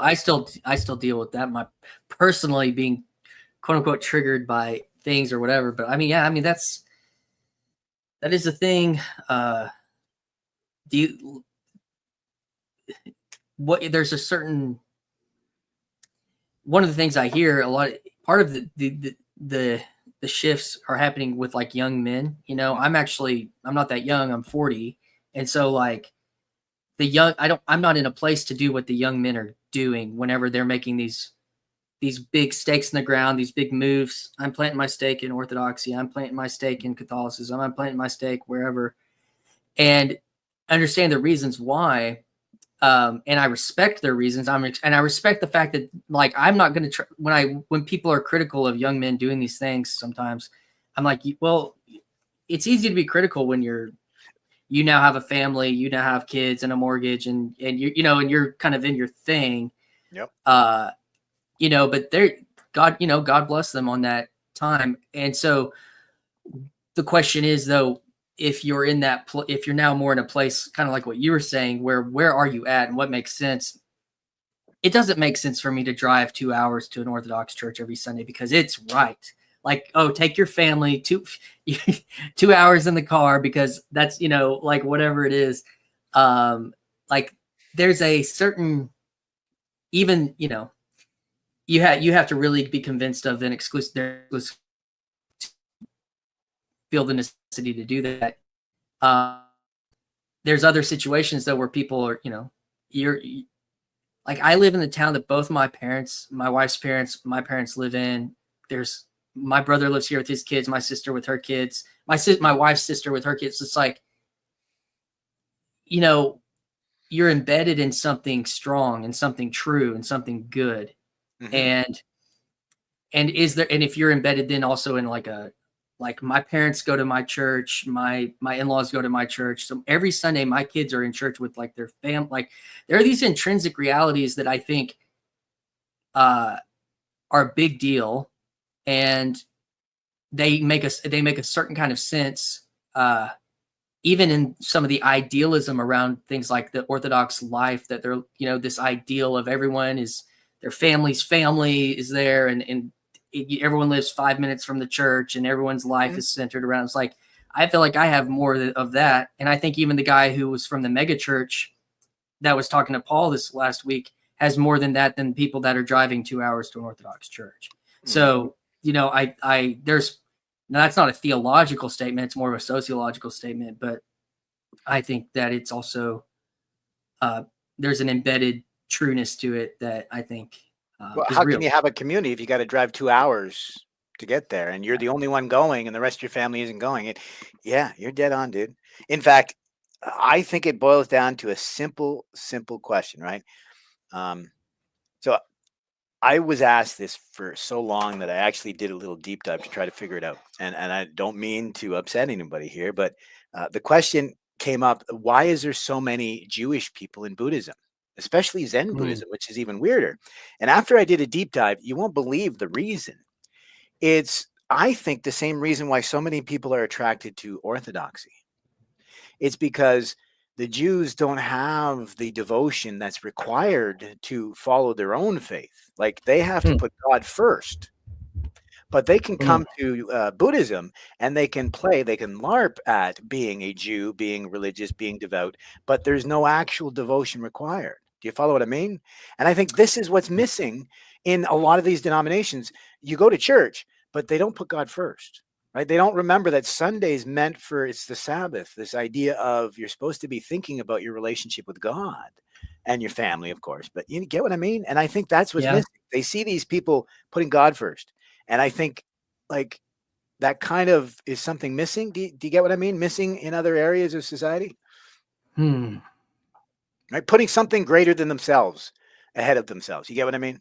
Anything. And so they want something that has the practice, but without like the devotion. Is that, I don't. Well, that's I'm the trying Jews, to- the ones that aren't putting God first. If putting God first as a Jew would mean that you practice your faith. So, Orthodoxy, yeah. yeah, well, in a sense, you don't have to, but yeah, that's a whole separate discussion. And that's my argument here is you have two kinds of people who are just going through the motions and people who are looking for the actual, what I call sufficiency. They want to feel that connection that we all desperately need to. Every religion, faith, tradition is this reconnection, right? Yoga means the same as religiare, right? This connection, right? Religiare, however you want to pronounce it. But I think that's what's happening here. I'll give you an example. I was in the Catholic Church recently, and they finally were starting to get this stuff worked out. So they were chanting kind of almost in unison. And I almost felt that feeling that I think we're all meant to feel in church is the minimization of the self. You get what I mean? Like we're all in this together. Does that make sense? And you see that in Yeah. Orthodoxy, right? Because it's kind of forced, Yes. like follow everyone else. You know what I mean? Well, it's interesting what you're saying, because the whole telos of kind of the evangelical modern worship is actually to hyper individualize, Yeah, is to have your own individual it's so true. experience. Some people And are like so, this. Some people are like this, right? yeah, and let's keep the lights down so you're not self-conscious of what other people are actually Yeah. doing. I've heard that And too. They do that on it's purpose. Yeah.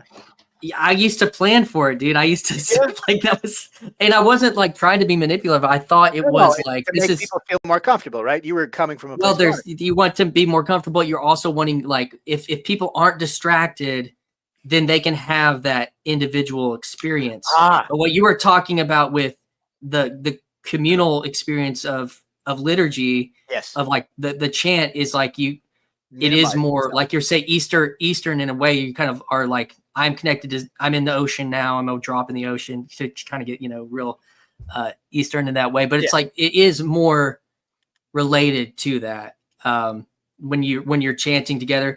And I had experience like that when I was young, when all the kids, when you have 300 kids all singing some worship song together, you are also, it's this weird, Something greater than yourself. you're looking for this individual like Holy Spirit moment, but then you're also, part of it is because you're in this chorus of people all singing, at the top of their lungs, how much they love Jesus. And so it's like, but man, the charismatics are okay with pushing that culture even on a Sunday morning. The evangelicals are a little more like, let's just everyone kind of get in your box, and then the traditional they're not looking for like the emotionally charged version of that, but there's a kind of an intellectually and kind of some kind of embodied experience when you're joining in like to a creed or whatever. But and that's why I argue mysticism is their way through this, is because that allows them to have that individualized connection with God, but it still makes God first, puts God first, it puts that connection first. Does that make sense as well? Yeah. And where are you at on like your journey, dude? I don't even know like your backstory. And I know it's weird because I'm gonna have to explain that. I understand now why you guys have randos, because Mark D said that he thought I speak all these different languages. No, I don't. I practice what's called modern philology. Like I speak English and some French. I'm kind of a hack at both languages, but I've learned how to apply from my study of Sanskrit and Hebrew and Greek and Latin. I've learned how to apply the same. What they used to do is they used to have a philologist learn a main language, then a secondary language, and they were experts in it. And I think that's a failure. We have too many uber specialists. And I think what we need to do is take the template of modern philology and apply it to everything. Like in this case, exegesis of the meaning of different words and stuff. But as far as where I'm at, I mean, I'm one of those people that I don't believe we're ever going to land where we're going for. You know what I mean? Like Sometimes I think I figured it out, and then a week later I feel lost. It's what St. John of the Cross talked about in his obscure night of the soul. I think that's the proper way to say it, not dark night of the soul, because obscure is what he's talking about, is that if you're really on this path, then you can't really specify where you're at, because you're like, I love this guy. I can't remember who said it. He said, we're actually, what we're engaged in is we're stumbling around in a dark room looking for a black cat that we didn't know was there. And that's where I'm at. Does that kind of give you an idea where I'm at? I'm stumbling around in a dark room looking for a black cat that I don't know if it's there or not, right? Every now and then, like some light will catch its eye and you'll go for it. Yeah, good point. Yeah. Yeah. It's like, what was that? But you don't know what it was because no one told you there's a cat there that you're supposed to be looking for. Oh, I'm a silly guy. But yeah, no, I honestly just a searcher like the rest of you. Yeah. Got it. Cool. Michael's back. What'd you guys talk about? I mean, honestly, I'll go back and listen to it. No, later. the same stuff y'all were talking about. It was awesome because it was what Christian put up earlier today, and I'd love if you guys would go back to that because that was really cool. The idea of vibe versus tradition, and I think that's the real takeaway here. Is if you were to watch Michael's video, it's like you guys were talking about the same thing. So Christian put up his preview, or what would you call it, premiere, and he was talking, and well, vibe or tradition, like, is it real or is it just people? It's like, you know, it's like a brand, right? That they're buying the brand not because it's better, they just, you know, they think it's better. And that was kind of like your video, right? Like you're like, oh, well, let's make it look old because that's what people want. Yeah, it was perfect. You know what, Christian? The thing I was most disappointed about was how come you had Disappointed. How come you had to eat lunch by yourself? Nobody invited to take you out or come over their house. I mean, so I thought about that. I thought about that because I probably could have like gotten the pastor to, you know, maybe like, hey, I'm doing this thing, but I'm not. Oh, I didn't want to. I can never do that. I can never like. It's funny because I don't know. It is funny how like you're familiar with some cultures because like sometimes like I'll know like because growing up in like an Italian family and stuff, I can tell when I'm experiencing the kind of hospitality where the best thing is to just say yes and take as much as you like. That's the exchange. But I cannot do the thing where you like finagle your way into being invited to something. I'm just and my wife gets annoyed sometimes because she will think this. I mean, like, well, people do invite her to things because she's good at people. But like, she'll be like, I was expecting them to invite me. I'm like, why would you? I never expect anybody to invite me to something, but you know, it would be nice. That's a very easy thing for like people just to think of. Like, next time we have a visitor, let's take it. Like, I mean, and you know, it could be awkward or whatever. Like, but you know, at least to put the offer out there, because that's like a thing of like, if you make an offer and somebody's not comfortable accepting, it was still a really nice thing that you made. But how hard do you push, right? Because you know everyone is expected societally to go, oh no. That's the funny thing I like to watch is like how hard will someone say no and how hard will someone push? It's like a game, you know. I probably would have because I was. And then I would have had to make the choice of like, am I going to ask if I could like record some of that? That was the question then, because they didn't know I was there. Like, you know, I didn't like, hey, can you sign this waiver? And I didn't do anything. You know, like it's like I just kind of was covertly, you know, documenting something for myself or for the corner, or whatever you want to say. But it's like,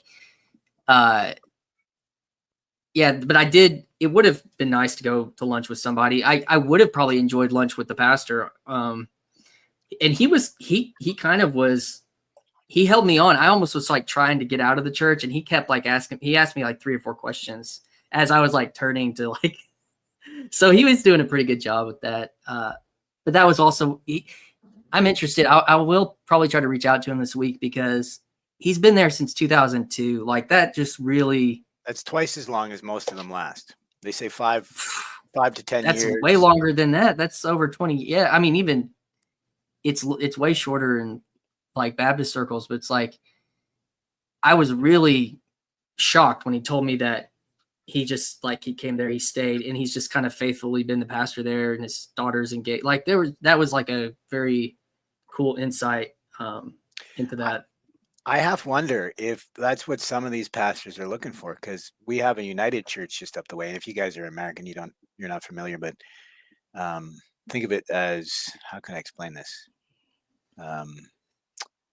Christianity Light, but they can't keep a pastor. I mean, in the years we've lived around here, they've out of the last 10 years, they've had a pastor for maybe 2 years, and the rest of the time they just had people directing it, like members, whatever you call that.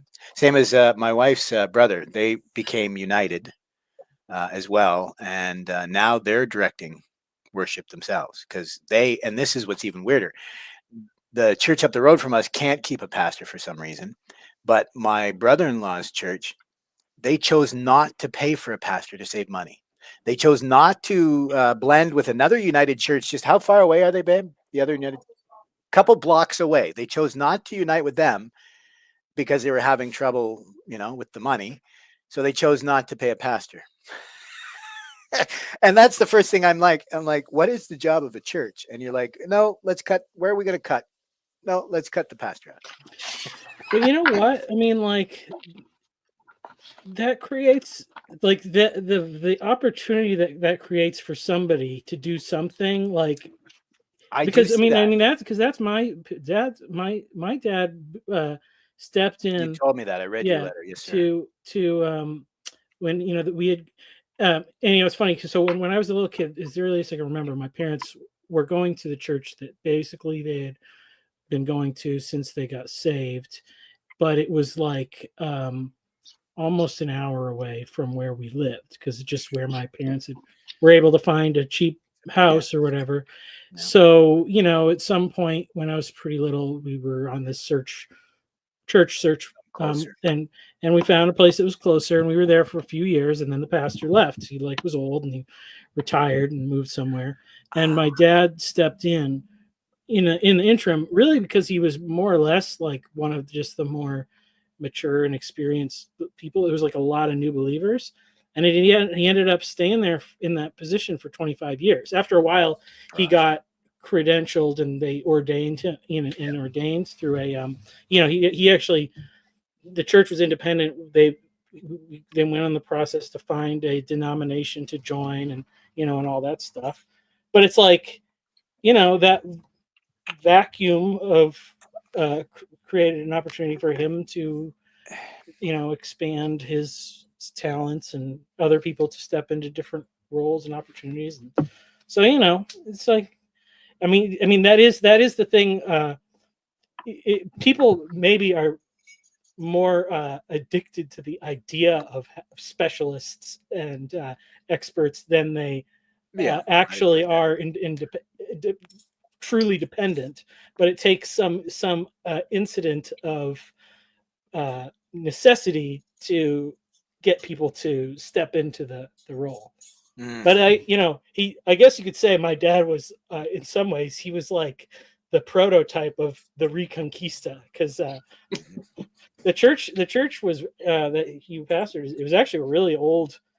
I think it had a few congregations over the centuries, but literally it was like George Washington stopped there at one point or something. Oh, that's cool. It was like a post office originally, I think, and it was like a store, and then it was a church for a long time. I think in early colonial days they would repurpose whatever building, right?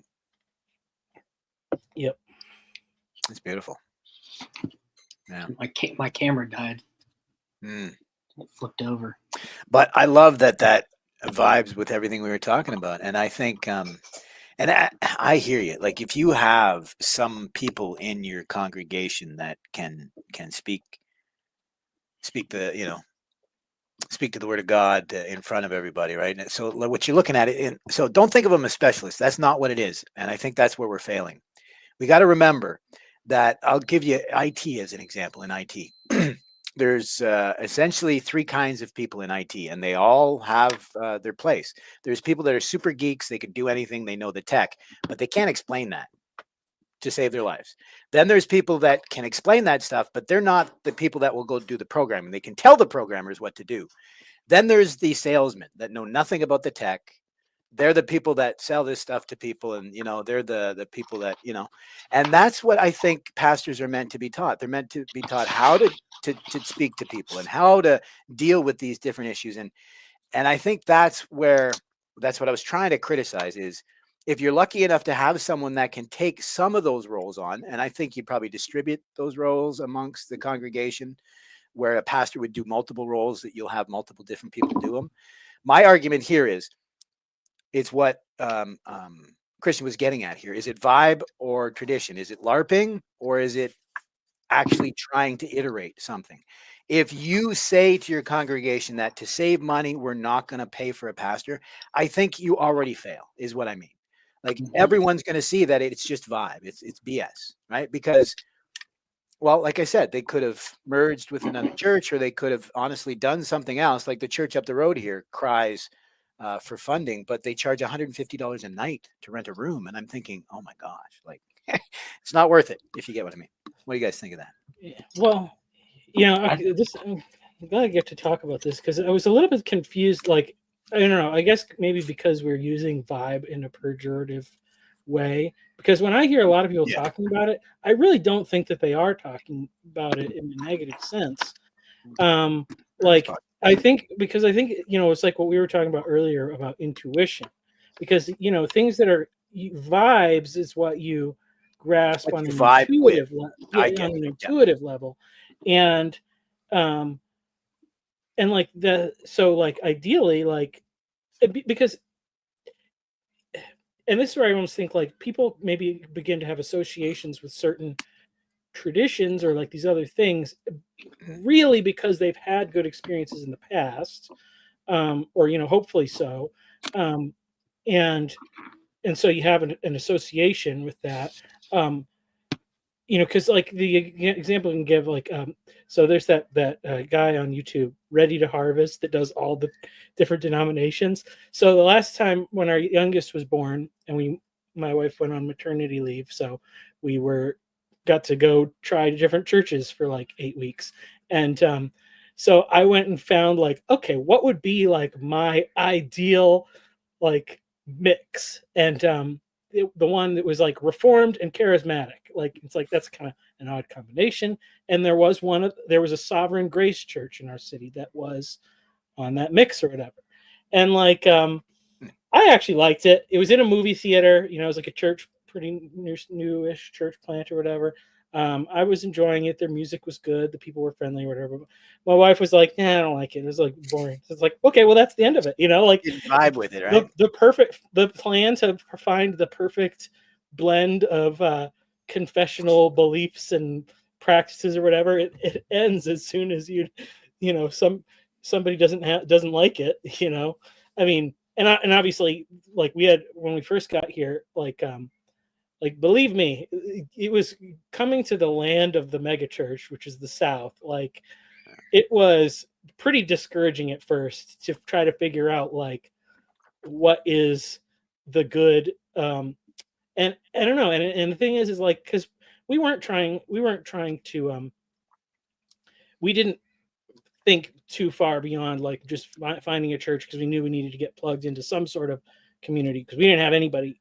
When we first moved here, even my parents, we moved at the same time as my parents, but we got here like a month before they did. So we were just like, we need to meet somebody. We need to have some sort of connection. So we just started going to the kind of evangelical churches that were around, and they all have the same, they all have the same website. They all have the same mix of worship music and stuff like that. But then once you go there, you can quickly tell like big differences in just the way that they're operating in the spirit of the place, and I guess you could say in the vibe or whatever. And like, so you could say like so there's a desire to want to look at like the aesthetic, modern music, lots of lights and stuff like that. And some of those, it was like I could tell like they're putting, like, it seemed like leaning into a consumerist thing. And I was very bitter at that point when we first got there, because I felt like I had been taken advantage of by our church that I was employed at. And so I'm like, are they caring for the staff at this church? Like, are they seeing like what are they trying to do, and and there is a certain degree of like competitiveness where it's like, are these churches just trying to like keep up with each other? Yeah, I think there is a part of that. Yeah, but then as we've gone on, like, so actually, and it really kind of makes sense because like the biggest churches in the city are doing the most things right, and I would say that's probably part of why they're the biggest in a competitive environment where everybody has lights and music and all these stuff. The thing that is that makes one stand out from the rest is how like connected they are with the people in their community, and their earnestness in trying to serve the Lord and all that stuff. So but it's like it would be really hard to pinpoint on paper what it is, but they had the best vibes. Yeah, I don't know, Christian. What did you mean by that? Like, did you mean vibe, like the feeling, or did you mean like it's only feeling? That's idea, that kind of vibe. So here's, I told this. I don't remember where I put this. Oh, it was in that long conversation I had with the 4 guys about Parish Manifesto last week. Maybe it was there. I don't know. So I guess my pushback to Michael would be this. The idea of how you can see it physically in my, where I was raised, because it's small enough to see it. Once you get past a certain scale of city, you can't, it's almost it's much more difficult to see how this played out.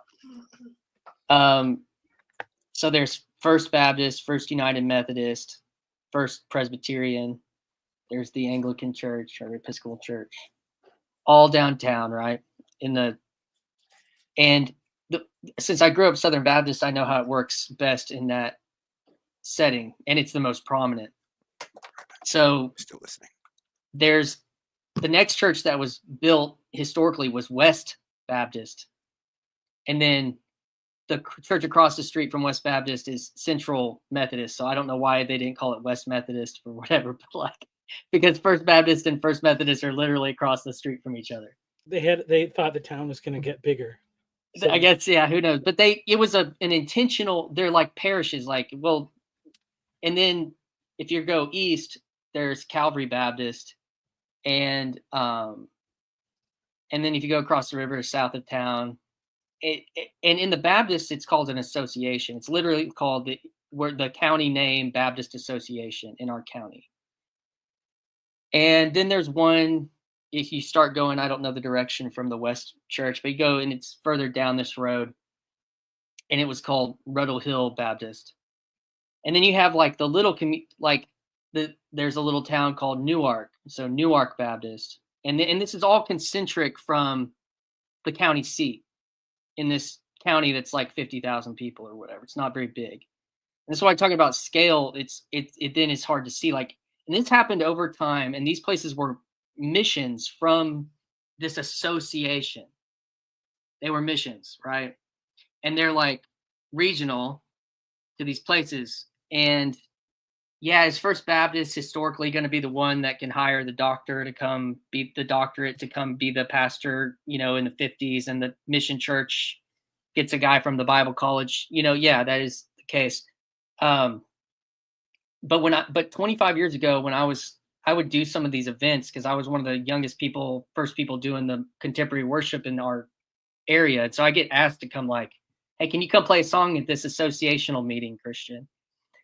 And so I'd go, and there's all these people from the association, like the Baptist Association. And at one of these events, which was at the associational campground, that was funded by the Association of Churches, which also all these churches give to the Southern Baptist Convention that pays for the missionaries. And they also give to the North American Mission Board that pays for the missionaries in North America.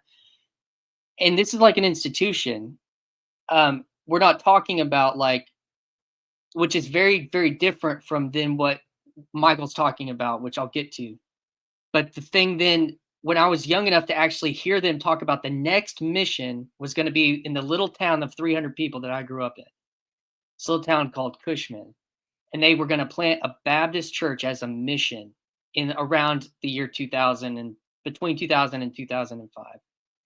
Well, you know what else started happening in 2000, like around that time, you know, were these churches that were starting, and Paul talks about all the time, Willow Creek and Saddleback and Andy Stanley. They were creating, these guys were super entrepreneurial, super high business strategy guys, they're, you know, and Paul talks about how they steadied themselves. You know, Willow Creek would steady itself. Like they would do so many, you know, like they're creating matrices, talking about Michael's point on who does what better. And these people do things that they're doing things right. By a type of matrices. People answer this question, this many people show up. What part of the year are we looking at where people are dipping, and what can we put an event on that spot to help bolster and buoy that year, that part of the year, and all this strategy that goes into that's a different kind of strategy than a regional strategy of association that these churches were doing where I grew up in, where the last mission is the last mission. They don't do this anymore because of church growth and church planning movement. They don't even, this is a done strategy. I watched it end. So because like people are going to drive to the best show as opposed to go to church in Little Cushman. We're just going to try to gather up the people that want to be Baptist in this little area. And that is going to be meaningful to these people because this is where you're from. But the better show won. And now people will, you know, I'll go move out to this place, but why would I go to that little church? Like I'm going to go to where all of my friends go. I'm going to go to where, you know, we're all going to show up on Sunday and all that kind of stuff. And so the pushback that I'm saying is like, I think it's just something that we need to really think more about, is that the whole people being attracted to these churches, the whole idea of what you're attracting them to is to the best experience, and they do childcare better than the mission. They do the music is better, the preaching is better, the youth group has way more, like all the stuff is better on a certain objective level. It is ran better, slick, whatever you want to call it, at the expense of a type of localism and a type of neighborliness and a type of proximal relationality, and it's killed areas like in a certain way, because the same thing happened in our state around the same time. They made it, all these little county schools, if they couldn't keep above 350 students, K through 12, you got shut down. And those little county schools were the like lifeblood and center, and you could, of these little county towns. And when they had to consolidate to the big mega school district, it killed those communities. Are the kids getting a better education? Now they can go to AP classes. Now they can, maybe they'll have a better chance at college or whatever the whole thing is. And at the expense of like actual local culture, at the expense of these micro little society, like, and I know it sounds like it's not that big a deal, especially if you live in a metropolitan area, just like, what are you even talking about? But I just kind of see those things. You can look at Wendellberry, you can look at Paul Kings North, like this is part of what they're talking about. So can go back on. No, well, so I mean, I absolutely agree with what you're saying. Like, and I understand. So, and where I grew up, so in New England, it's all small towns. They're just all right next to each other, but you still like, people don't like to travel. I mean, I guess it's like people don't like to travel that far. There's also really nothing to travel that far. There was a few like mega churches that kind of started to spring up. Yeah, a buddy of mine planted he was a NAM guy. He planted he was doing stuff up in Worcester, my Okay, best yeah. friend growing up, and so he explained a lot of that to me. Yeah, I think I probably know some of the people that go there. But like so like now there's a few that are springing up, but it's like, I mean, it's the local. It's an interesting thing because it is like more like Europe in a sense where it's just so dense that like the localism is trapped, so like there's not room to because I think the thing is the whole trend that you're saying is it didn't really start with churches. It's way more started with like economic stuff, because of like business, because that's the thing. And that's even, coming to realize like at some point it just became normal for this thing. I guess it really was during the boomer generation. So many more people started to get college degrees and then started to go to urban areas. And then like these places blew up. And it's like, well, like Rick Warren couldn't have started whatever Saddleback if the people hadn't flooded that area for the jobs and stuff already. So like, and you can even go all the way back to the Industrial Revolution. Like that's what killed a lot of that like localism and stuff.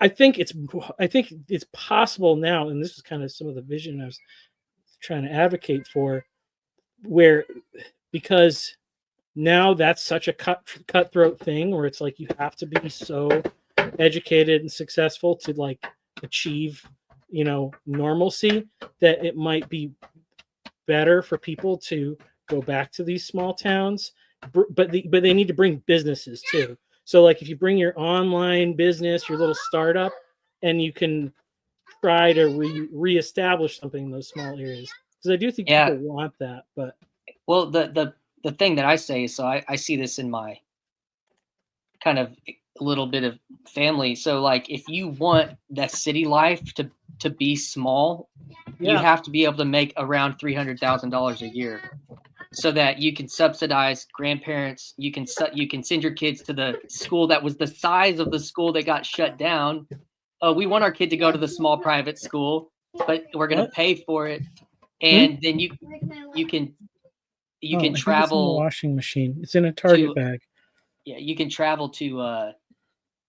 I was just saying, Michael, that to subsidize the small community localism, you have to make like $300,000 a year in a city to pay for private school that you actually want your kid to go to the small school that was the size of these county schools that got shut down, but you're paying for it, and then you have to subsidize grandparents and family with childcare, so like you have to make a lot of money to make that work, and then you to live in the type of neighborhood that you can get for cheap in a small localized area, and you're actually paying for a type of trust in that area, and you have to make a lot of money to make that work in a city, but you're subsidizing localism with cash. And so in that there's a certain part of what I'm talking about, like there's a type of we're dissolving certain kinds of trust, even in the church metrics, startup culture, church, like mega church models. Like, I don't have to trust these people because I got a scanner, and everyone we brag about their background checks and all this kind of stuff. Like, and so I can drive an hour to this thing, and it's easy. They have the best, assimilation and all this kind of stuff. But it is at the expense of, I think, like actual, in a certain way, not in every situation, but in a certain way of like building deep trust over time. And so it can be done, and it is done, but it's also delocalized in a kind of way as well. And so that's just the thing that continues to be on my mind related to that. Mm-hmm. I totally agree with you. In fact, I think our biggest problem is we only engage in those relationships when it suits us. And I think there's an argument to be made that the reason why society, community was so interconnected is you didn't just interact when things were good. Like, you actually had to interact when things were bad. Do you get what I mean? Yeah. And you don't pay for that in the city. You only pay for the good local community type stuff. When you're in proximity to your neighbor and y'all both go to church to get like, and then so like something happened. Yeah. Like that is a different type of trust that Mhm.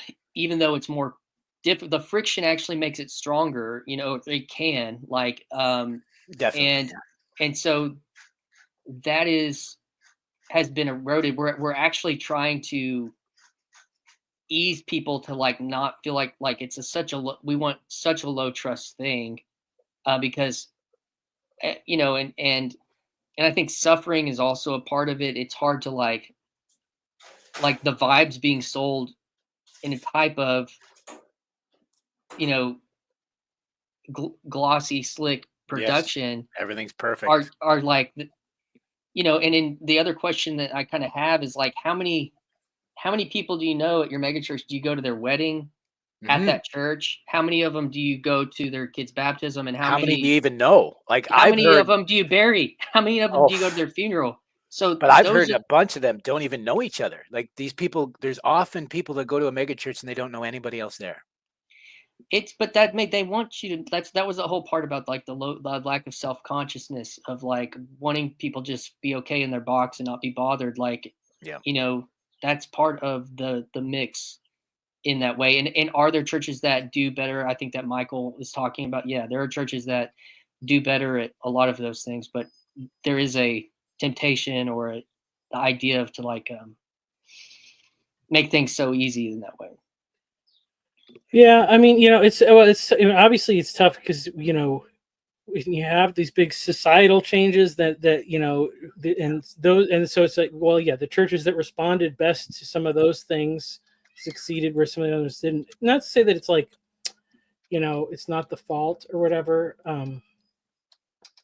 I mean, you know, because it's like, yeah, my parents' church, it was tiny and it was a whole lot like the organ player like was playing and she was 103 when she passed away. Wow. Yeah. And she was playing like almost right up until the end there, but I think she was like really grumbling when one of the girls that I grew up with, she had left, got married, and they came back, and her and her husband started leading worship on the acoustic guitar, and she wasn't too happy about it, but you know, she her she'd had her 100 years, so you know, like, Well, yeah, but how many people actually know how to play organ? yeah, well, And how many people know how to play acoustic guitar? yeah. Yeah. Skills. You know, I think some maybe so, and this I think like when it, you know, yes, there are like these bad dynamics, I think, but seeing that there is some of the good ones, like maybe I think the next step, and this is a really important thing. I think in a kingdom sense, you know, those who have more responsibility. And so maybe the thing that these mega churches need to start doing is recognizing the value of the other churches that are in these communities, these established ones, and maybe like don't try to plant your flag in that church, but maybe if you have all these people that have been qualified as small group leaders and all this stuff, maybe you should say like, hey, this pastor over here is really struggling. If you guys went over there and served, like that would be so helpful for the community or whatever. You know, like, I mean, you know, it's tough because there is like that's like there's always like a trust element of like, but you know, I think a big problem with the whole thing of the whole like marketed approach is you are blinded by the success of, like, you can't tell who you're not reaching. Like you have a lot of people showing up, and even like our church, the church I go to now is pretty small. It's like 200, maybe 200 people if everybody showed up total. But like it's, you know, we're just attracting the audience that likes the churchy thing. I think it would be actually like a really great, our community would be really great for an estuary group, because it's like there's a lot of people that are professionals and interested in those things that they're not thinking about what to do on Sunday morning, but I think that there's, you know, like there is like the need for that. But you know, there has to be some of the sharing, you know, like as some sort of ecumenism needs to happen too, because Yeah. you know, like, there's like a self-giving, that kenosis or whatever. I think Yeah. it's Exactly. also at it. I mean, it's almost exemplified in Paul's randos in a kind of way or whatever. It's like there is a you're so concerned about losing membership, or like always like we want to see number go up. Yeah. And it's like, so we aren't like, and why would I give my best leader to this this little church down the road? Like, I want them for me. There's that as well. My dad, when I was in youth group, and we were, again, I was like one of the first people in this little area leading, worship with a little worship band and all that stuff. It was like he had me out a couple of times go to other youth groups on Wednesday. Like he said, hey, in the Baptist, in our little, like some of those churches that I named off, he was like, hey, I've talked to Calvary and they want you, that you can go there. They want you to lead a few songs, and you like, instead of at our youth group, like, I mean, it's like a really small example of what you're talking about, but that is the, you have to be willing, you have to see those relationships as valuable, as instead of competition, instead of like, as even like in some arrogant way of like, they don't get it. They don't understand why, I think I think that's a really good thing you're saying, but there is a question of like ecumenicism that you're talking about, or like, but even if it's like, these are Baptist mega churches or whatever, like, or Baptist on paper without being part of the convention, like that would still be better if they even just went into the little Baptist churches, like, and they didn't even try to go to other church, like, because there's still a lot of those around. But again, it would have to be like at the expense of like, we're not trying to make your people come here. We literally just want to like give. Like that's a challenge. Well, it's like, but I think, and even just the fact of like how churches are still so Sunday morning centered, like all churches are, like so much, because because that really limits how much exposure you're first of all, you're competing so much for that time. Yeah. Have you seen Sunday on YouTube on a Sunday morning? I mean, it is like, so it, like I said, sometimes the big mega church in town, the one that I think is doing some things, that it's doing things right. And the pastor, he was on that Ruslan show, and he had some really interesting things. Was it Ed Newton? Yeah. His wife's from my hometown, and okay. I did an event with him a long time ago. Oh yeah, I mean, he's definitely got the like cool pastor, like cool modern pastor vibe or whatever. But he seems like is that word? He's again? a pretty a good guy overall.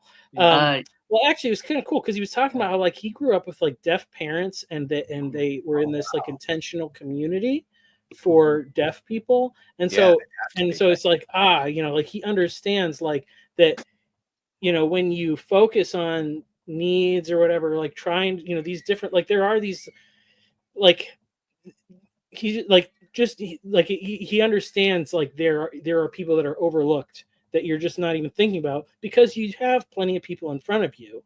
Like that's part of what's like, I think is important to see. But like they have the Sunday night service, so sometimes we go there because it's nice to just be able to go and not to the church that we work at.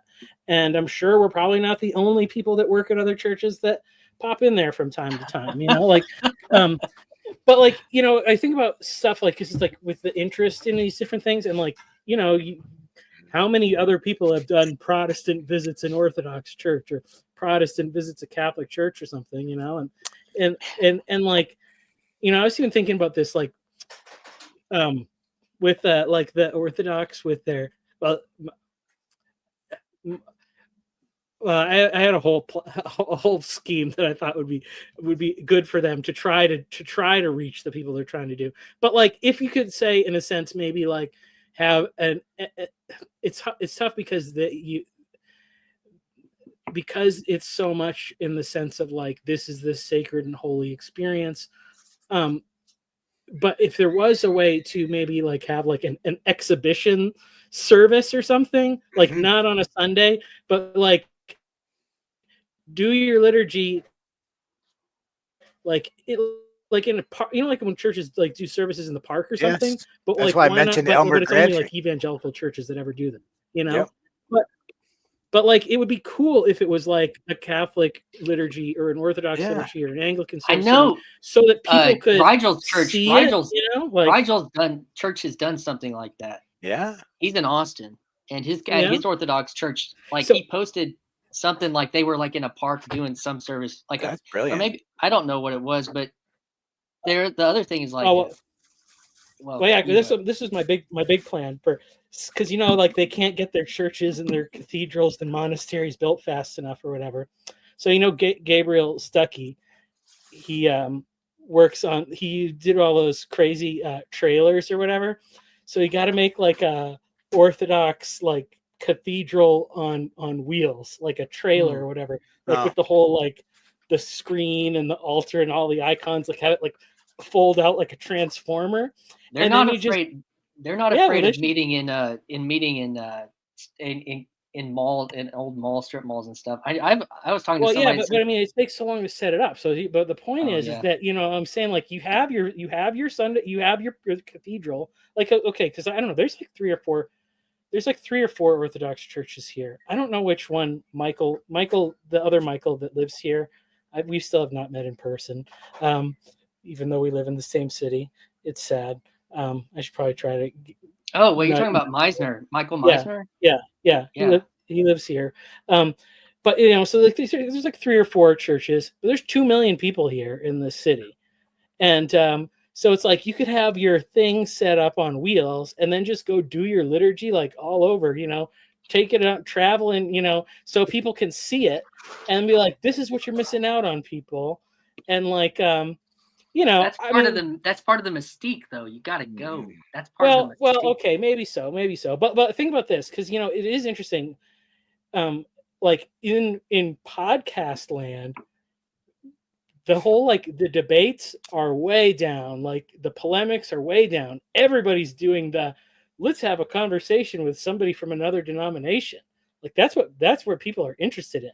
But we're a little bit like nervous about, can we have somebody else like come into our church and do that, and it's like, and that's even maybe what the fear is like. But like, I was thinking like, maybe I'll do this when our kids get a little bit older or something. Maybe it would be like, let's go figure out the Anglican service for like a month or whatever, and like so we can get enough so you can get a feel for it. And I would like to do that, like because I benefited from the fact of like never thought it was weird that my grandparents went to a Catholic church and we didn't. Never thought it was weird, like, and so that like probably protected me from a lot of weird cognitive dissonance later on. So it's like, I'd like to expose my kids to like, hey, there's a lot of different types of Christians. Like all of this is Christianity. So, but yeah, it's scary to let somebody else come in and take over your pulpit or whatever.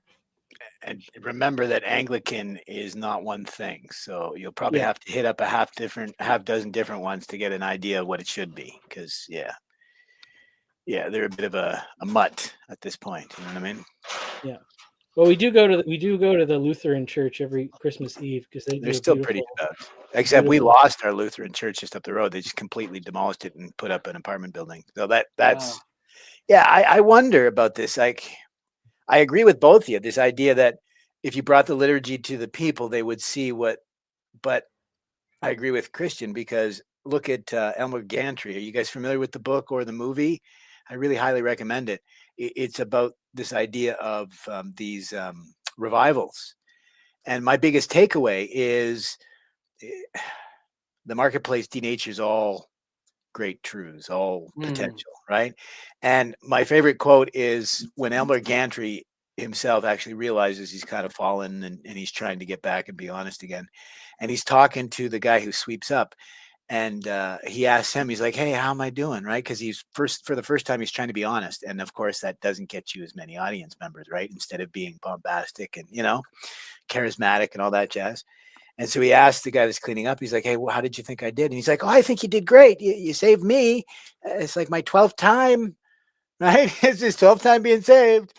And I think that's what we're risking here, right? And honestly, the same risk is both the portable church, cathedral, as the actual physical one. I think this, were you getting at this, Christian? This idea that if we don't have that authenticity, the gravitas, the veritas, like if we're not devoted and remembering that it's God first, not, the collection plate, I think that's the disconnect, right? Like we'll always be getting people coming in, maybe, but the problem is like you said, they're going out the back door, and we really don't pay attention. So are we just losing the good people? Even, what do you guys think? That thing that brought to my mind was I was looking deeper into my analytics on my YouTube channel last night, and it said you have 1,346 or what, maybe it was 11, 12, I don't remember, subscribers, and I was like, no, I have like 850 or whatever, and those were like the gross total people that have subscribed and then unsubscribed, whatever. And I was like, oh, that's interesting. But when you're talking about like what's going out the back, like I guess like part of what I've tried to keep in my mind was like, I'm not really concerned. Like however this goes, I don't know. But like the people that stay, I want the people to stay that want to stay. I'm not going to try to keep the people, like audience capture, I guess, is like, I'm not interested in keeping people that don't want to stay. And I don't want that, even if I lose subscribe. Like I put out this video about tradition and vibes and I lose subscriptions. It's like, that's okay. Like, it's okay. And don't let that, but that is a temptation to want, like, always I'm going to do whatever it means to do to try to get number always go up. Growth over everything else. So yeah, and that's when growth is your telos. And I sometimes with evangelicalism, I talk about reach. That's mammon. Reach being the telos of evangelicalism. Like there's in a certain way, like how it gets co-opted from the Great Commission or whatever, however you want to do it theologically. That creates a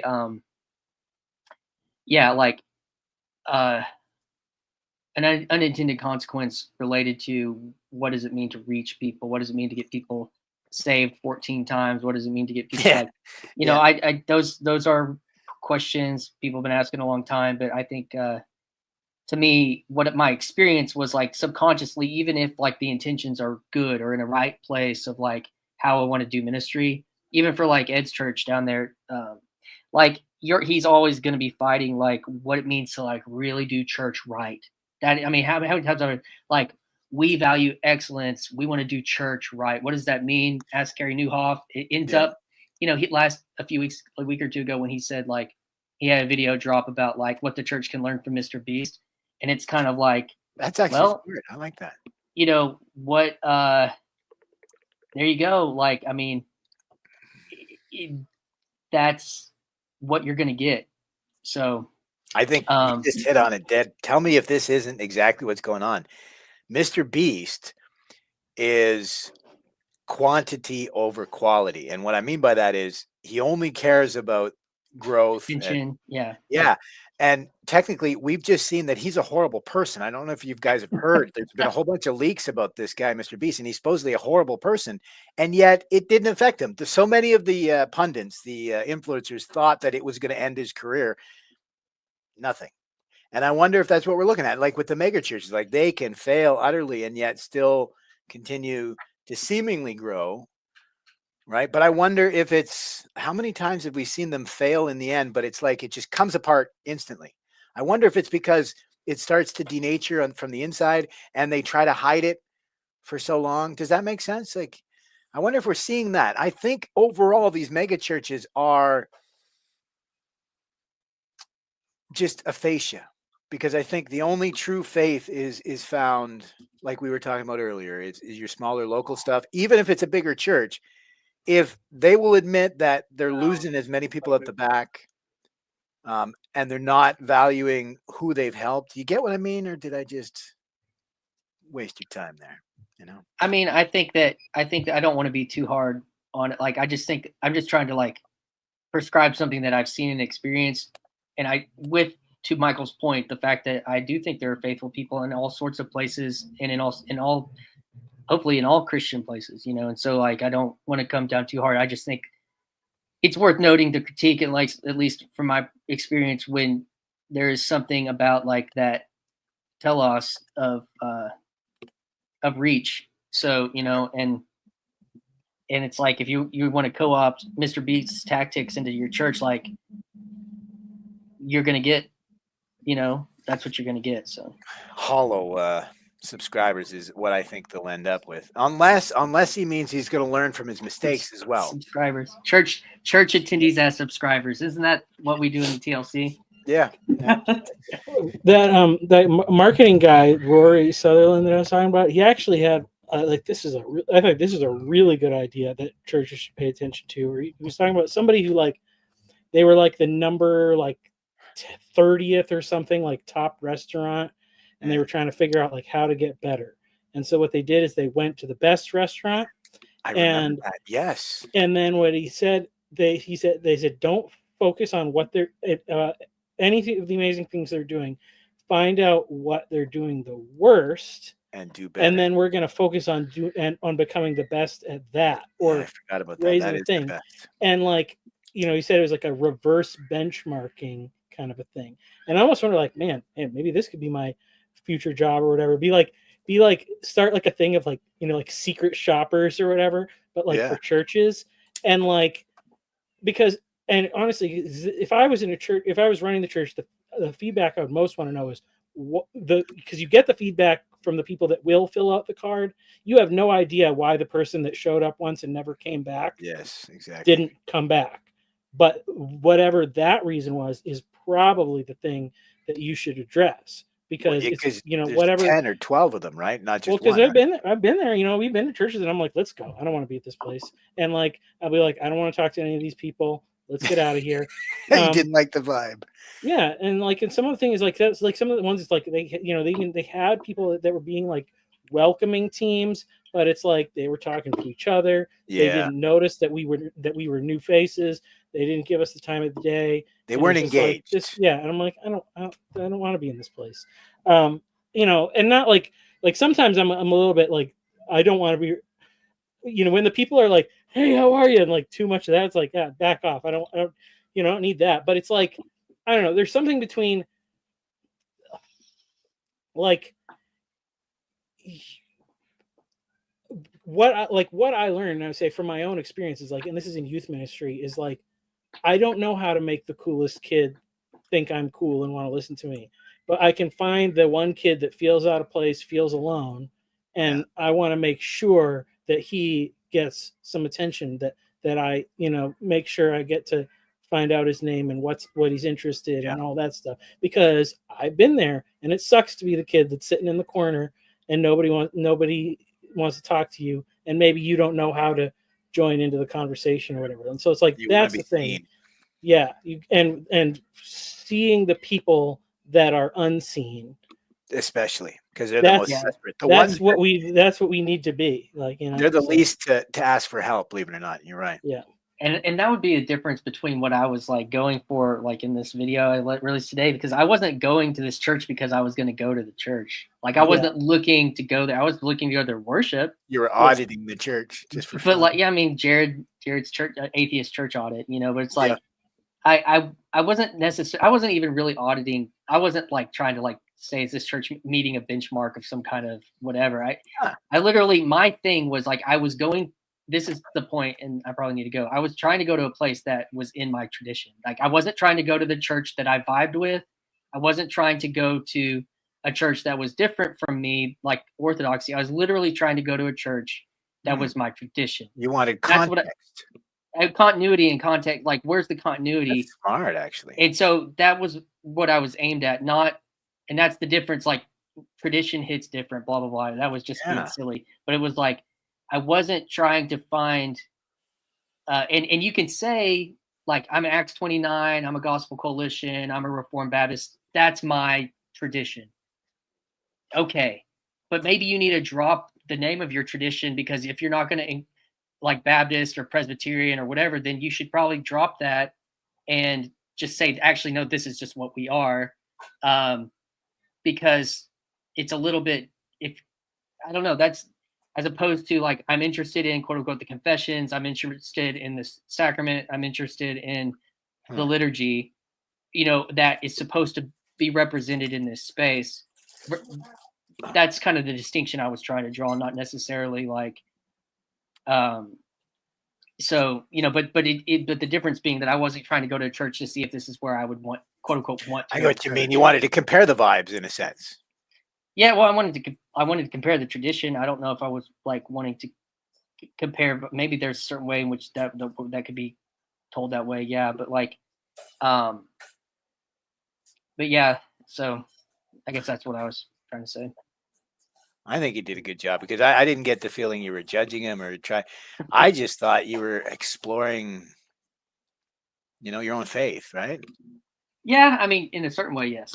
So, but I've got to go, Michael. Thanks for keeping. Oh, it was a Well, pleasure. I Thanks, Jens. as well. So Yeah, same. Dinner time here. It's well past. And dinner thank time. you for engaging with the video, Michael. I appreciate it, man. Yeah. Well, Good- thank you good for work. the space, and we'll talk again soon. And we'll see you guys around the corner. Yeah. Ciao.